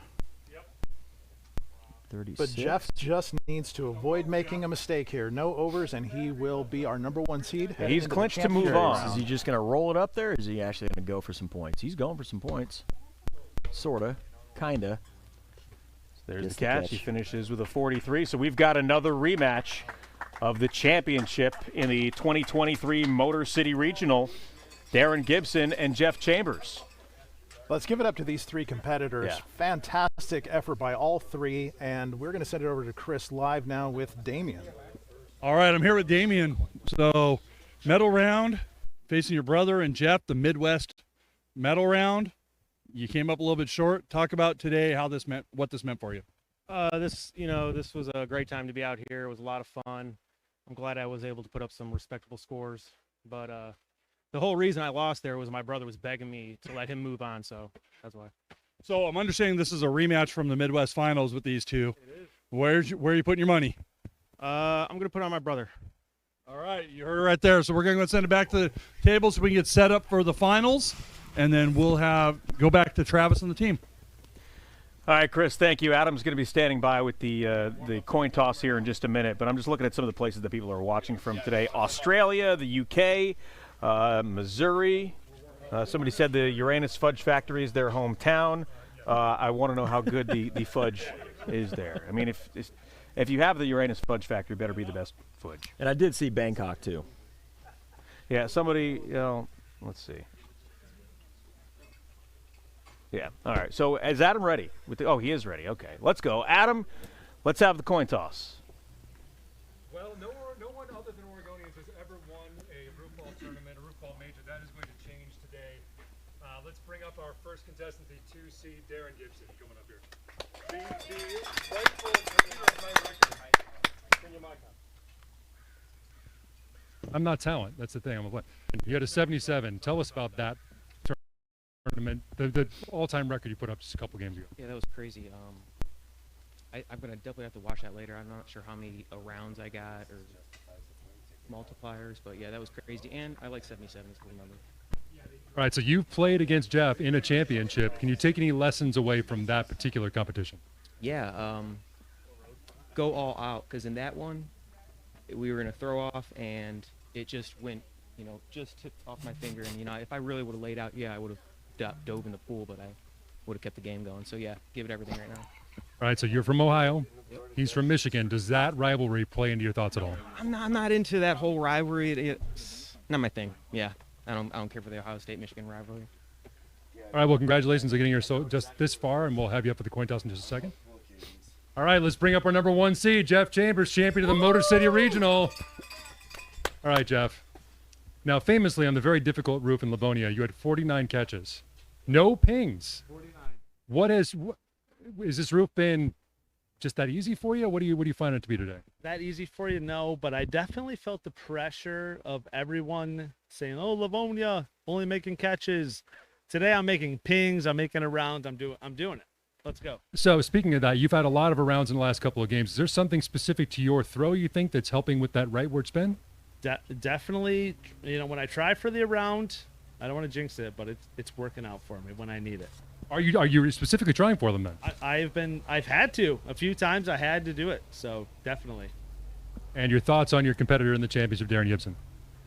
I'll go ahead and say it. The guy is relentless. So he is definitely a killer. Well, we're definitely all representing the Midwest. So, but I'll say it again one more time. Chambers 316. I'll change it up a little bit this time. The roof is on fire. It sure is. You've been throwing at it. You've been burning it up. So let's bring up Darren. We'll have the coin toss. Now, as the #1 seed, and I know you've both done this before, as the #1 seed, you get to call it in the air, and the winner of the toss decides whether to throw first or second, all right? Jeff, this is heads, the Roofball 10-year logo, and the Flaming Football is tails. Call it in the air. Tails is the call. It is rolling like crazy, and it is heads. Darren, would you like to go for a second? Darren's going to go second. Guys, shake hands, and good luck in the championship. All right, are we ready to go, or are we doing some warm-ups here? All right, we have some people asking for us to give some shout-outs. Somebody's watching from the Love's Truck Stop in Newport, Tennessee.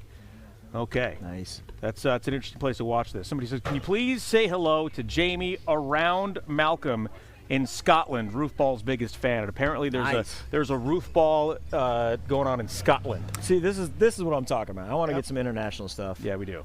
Yeah, and if you can fly us out there to do the commentary, we'll be happy to come and join you there in Scotland.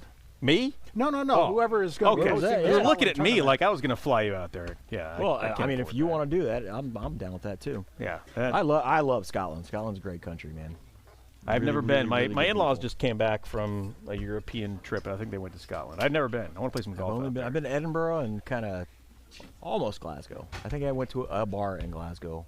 I'm surprised you remember that much of it. I am too, actually. That's why I think I went to a bar in Glasgow. Good times, though. Good times. Let's see. Alberta, Canada. Albuquerque, New Mexico. Someone's watching north of Toronto.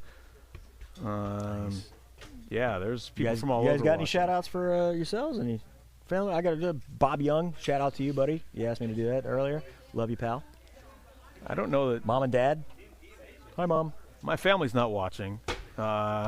Hopefully my kids are taking naps right now. I'll do a quick shout out to the Night Hunt family reunion that I was just at a week ago in Pagosa Springs, Colorado. We're probably still out there having a lot of fun. Go Night Hunts. Awesome. Yeah, I texted my sister in Virginia and my parents also in Virginia right before. We got a whiteout coming up, buddy. This is what's happening. We're ready to go. Here it is. This is the championship. We've got a rematch from the Motor City Regional. Darren Gibson, Jeff Chambers.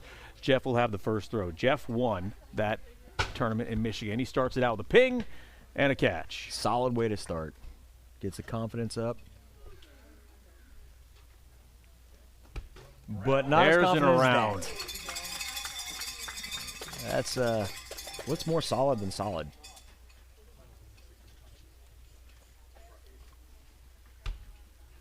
Jeff a little goes short. A little short. Fingertip grab. Ooh, a little funky there. Strong knees on that guy. Strong knees.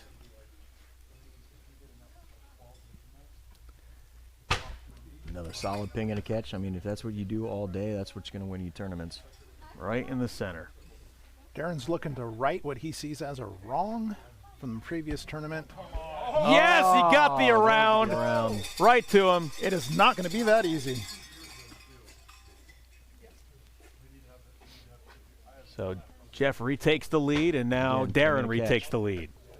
Just killer instincts here. Man, I feel like if you just get ping and catch ping it, the arounds are going to come. Just missed everything.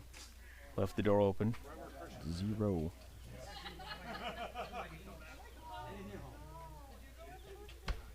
Oh, just shy. Just shy. Really close. Gets the catch, though. He really could have stepped on the throat there, but you don't want to give a guy like Jeff a chance to get back in the game like that. And a catch.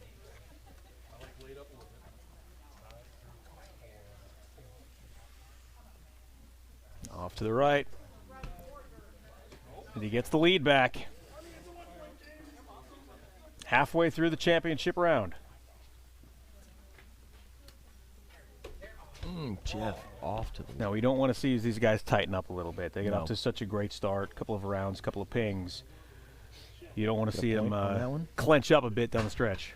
Ping and a catch, man. That's going to go a long way.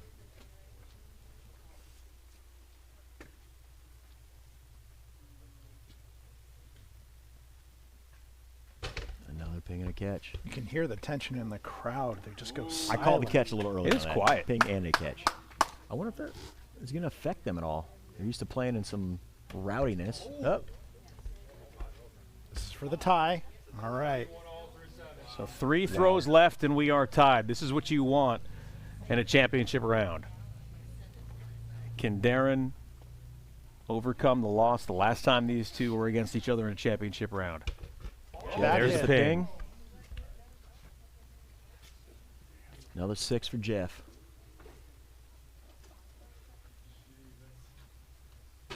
There's a ping to retie it right here. Makes the catch. Pressure, what pressure?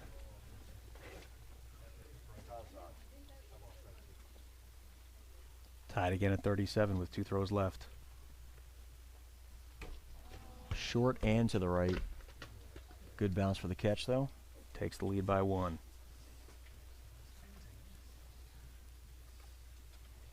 Ping. Lead. Big throw. Big throw. So going into the final throw, Darren has the lead. Jeff needs a ping. A ping would tie it. A ping and a catch would retake the lead. No, he didn't get it. And Darren's going to win. Darren's going to win the U.S. Open. There it is. An easy toss-up. With a 44. Darren Gibson from Cleveland, Ohio is the 2023 U.S. Open champion, presented by Barstool Sports. Congratulations, Darren. Well done, Darren. And well done, Jeff. A respectable 38. All right, do we move it over here or what? Where are we going? Oh, it's over there. Okay. Chris is standing by with the runner-up, Jeff Chambers. Thank you, Travis. I'm here with Jeff Chambers. Jeff, all Midwest medal round, Midwest final. You went up against one of the twins. You came up a little bit short. Talk about your performance out here at Willis Park. You know, I think I did pretty good.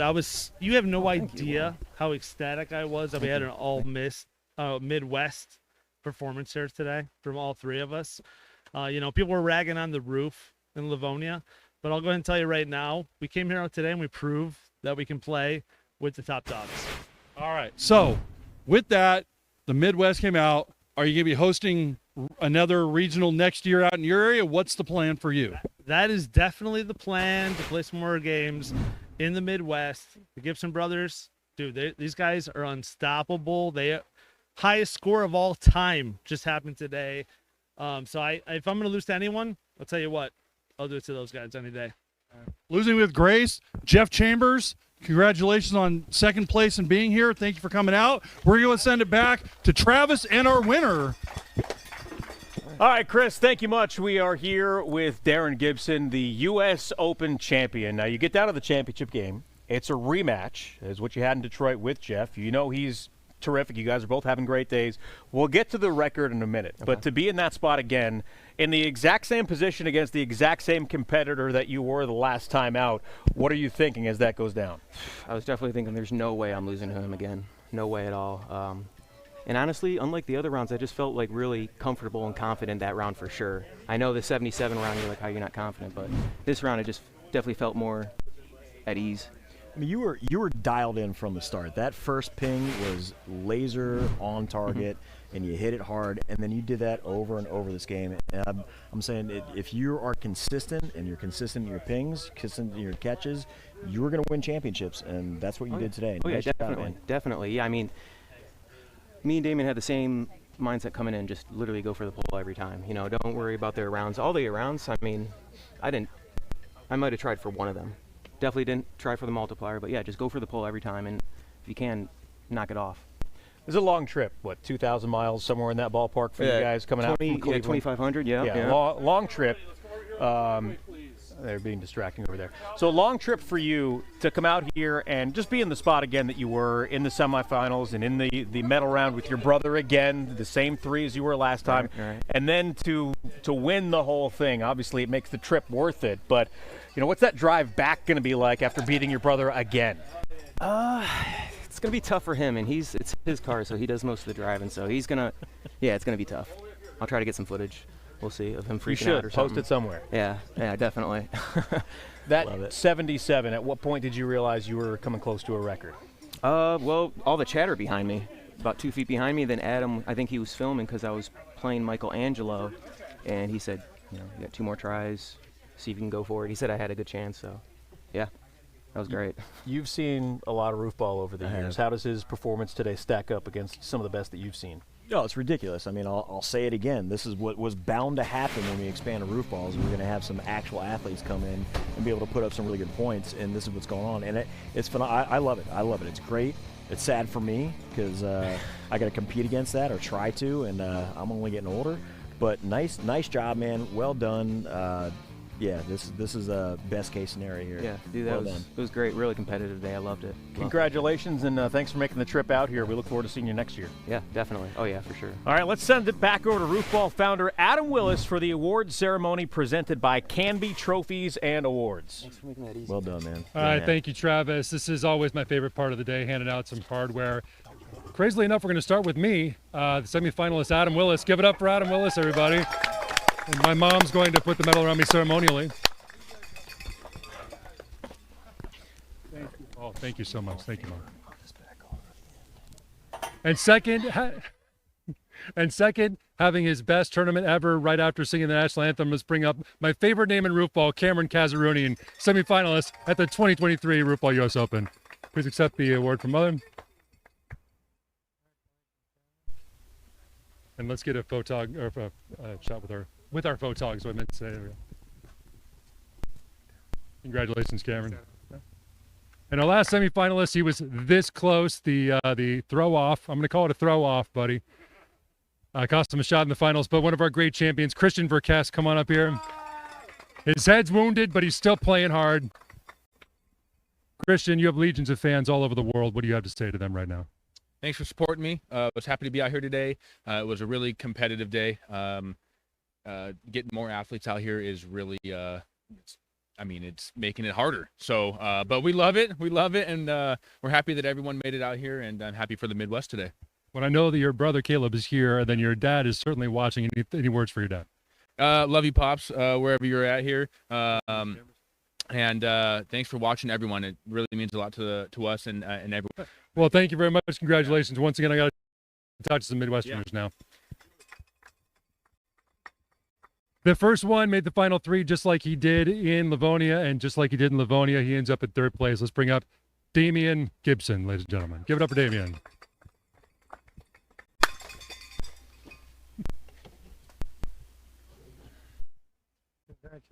Damian, congratulations. I'm sure you have a fan base that's growing right now. Any words to your fans? Thanks for the support. I appreciate it. Are you happy to be bringing back some hardware to Michigan? To Cleveland, Ohio. I'm yeah. sorry, to Ohio. Oh, that's a terrible faux pas to Ohio. I'm happy to be able to bring back some hardware, so it's going to add it to the last one. Right, congratulations. I hope the medal keeps you warm on your long drive back. Damian Gibson, ladies and gentlemen. And now our runner-up second today, but first in our heart, the champion of the Motor City Regional and today's runner-up, Jeff Chambers, ladies and gentlemen.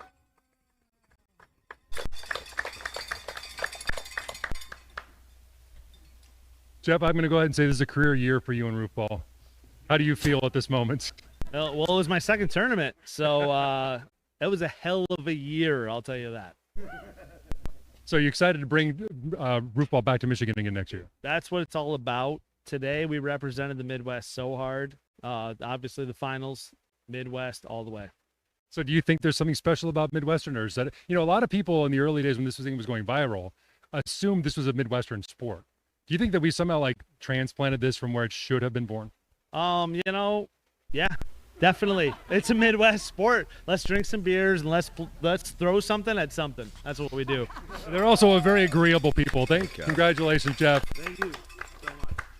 And now our champion. Guys, we've only had 15 champions in Roofball history ever at the major level. Every single one of them has been Oregonians, obviously. And this is the first new champion at a major since 2016 when Rob Salisky won the RFA Cup. So let's bring up our new champion, new holder of the world record for most points in a game, Darren Gibson, ladies and gentlemen.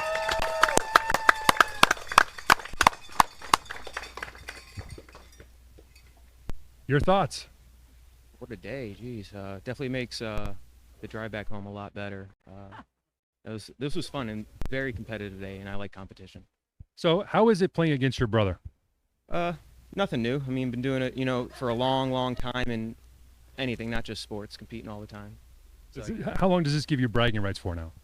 Probably to the next tourney. Yeah, definitely. Well, we've got one other thing for you, but we're going to pause for 1 second if you'll stand to the side. Congratulations. Before we award the main trophy, we've got to award our women's champion to a woman who scared a lot of guys in the first round with her score of 22. Paige Scott, come on up here.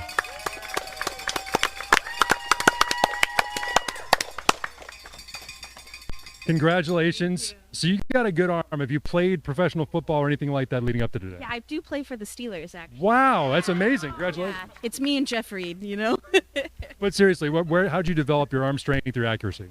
I'm a younger sibling, so you got to really work on that arm strength to get those punches in. Well, Paige, congratulations. Thank you for coming up. We see a lot more of your Roofball's future. All right, and now presenting the it's going to be the women's trophy is going to be the Dieterman Trophy later on, by the way, next year when we get it ready. This one doesn't have a name yet. Maybe it'll be the Weber Trophy. I'm not sure yet. But the U.S. Open Trophy will now be presented by my mother to Darren Gibson. Awesome.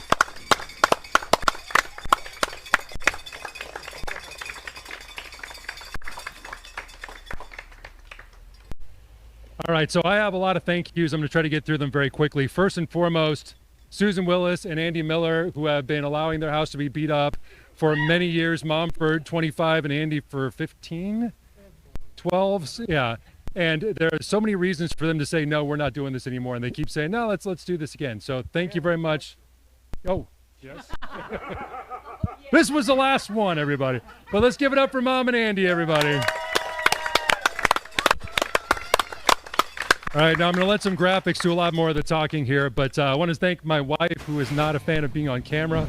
So Erin Willis, the First Lady of Roofball, we can give it up for her. Beth Willis, who's not here today, who is the all-time sideline reporter. She sings the anthem. She also brought about half of the early Roofball players in. Let's give it up for Beth. Derek Weber, the GOAT, 13-time champion, who I'm sure is going to say this whole thing was illegitimate. Let's give it up for Derek, playing golf today. He'll be back soon.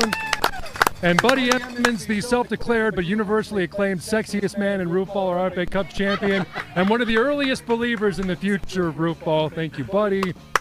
Our talent desk, we got Travis Demers, who is now way too big of a deal to be doing this, but he's still sitting in that chair. He's been doing commentary since 2008. Rob Solinsky's been doing it since 2008. So has Lauren Wirtz. And actually, yeah, I screwed this up, got it backwards. Let's thank Michelangelo, who made one of the greatest Roofball documentary of all time. Yes, yes. Coach Doug, who did my first media interview earlier this year. It was a great time. He was a quick early adopter of Roofball. John McConnell back in the booth to put all this together. Slice Fire Productions, thank to him.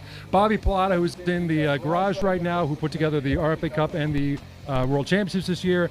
Melissa Solinsky, who for the second time this year is making beautiful pictures with her camera. Yeah. And Kevin Berry, our ref, who made a lot of people angry today, which is exactly what refs are supposed to do. And once again, quickly through our announcers, most of whom are at the desk right now. Chris Johnson for being our sideline guy. Give it up for Chris. Matty Azar, who's not here today, who's also been doing commentary since 2008. Thank you to him. And I don't know what's next because I'm not a talent. I'm playing totally out of position. Well, no, we had a couple more thank yous. I swear I'm trying to motor through them as fast as I can. All the organizers, the Yak Group, and Anthony Davino, who put together the Yak Tournament in New Jersey, Ann Irvine, Brian Andre, Taylor Evans, Bree Martin, who gave us their house and so much of their time setting up the Michigan tournament. Nate Roner was here today, who set up the San Diego tournament. Buddy Emmons, who let us beat up his house just a week ago. And then some of our key sponsors. Wilson gave us some footballs. Give it up to Wilson. Those are some great footballs. Thank you for that. Awesome footballs. Awesome. Tappy Stream, brand new, our presenting sponsor today, who they're supposed to have a banner. Sorry that it didn't happen, Mark, but appreciate your support. Fire Dog Productions, owned by Mike Verkest, who sponsored 2 of the tournaments this year. And all year long Canby Trophy and Awards for being our trophy sponsor. It's been great. I've been walking into their building, saying that it never has been before. Thank you to all those guys. Thank you to Big Cat for your support. Thank you to the folks who are here today. Thank you to Michelangelo. Thank you to Barstool. And now I will at last toss it back over to the desk for final thoughts. Adam, I don't know how this could have gone any better in your wildest imaginations, but Roofball is here. It is here to stay, and nobody gives Adam enough credit because he's the one doing a lot of talking. None of us would be here. None of this would be happening if it wasn't for Adam and his vision of Roofball. Yeah, Adam, he's the best behind the scenes, well, and in front of the scenes player too. But the dude's got 2 Emmys. Nobody knows. He worked for SportsCenter for a long time. He put all this together. He's got every stat from every single throw from every single tournament that's ever been played in the sport. He's got it all. He's listed it all, and most of it's right there in the front of his mind. Adam, nice job. Barstool, thank you for allowing us to come out and use your stream. This has been phenomenal. This is great day. Thank you. Yeah. For every hour of televised sport you see here, Adam is putting in 10 behind the scenes. Oh, we're not there yet. Yeah, so again, just, the weird, wonderful mind of Adam Willis. Thank you so much for putting this together, inviting us all down to come and have a load of fun at your place. Let's do it again in 4 months. That'll wrap things up for us, not just for today's event, but the historic 2023 Roofball season, guys. It was great to work with you as always. He's Lauren Wirtz. He's Rob Salisky. I'm Travis Demers. One more thing before we go. This is a Roofball tradition that dates back to the 2007 U.S. Open. Thanks for watching, and we'll see you for more Roofball in 2024.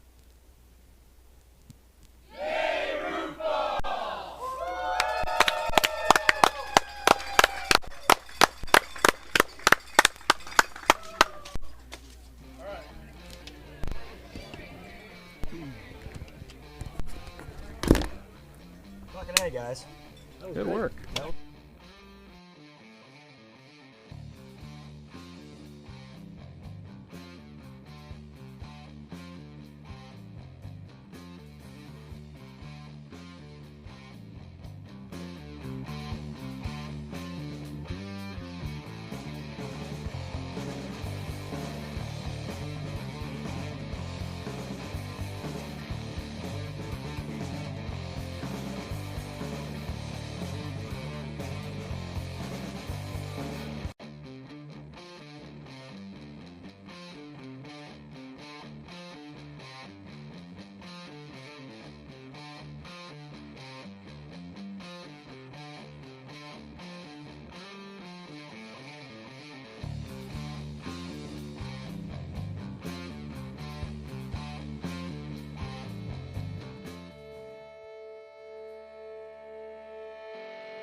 Thank you.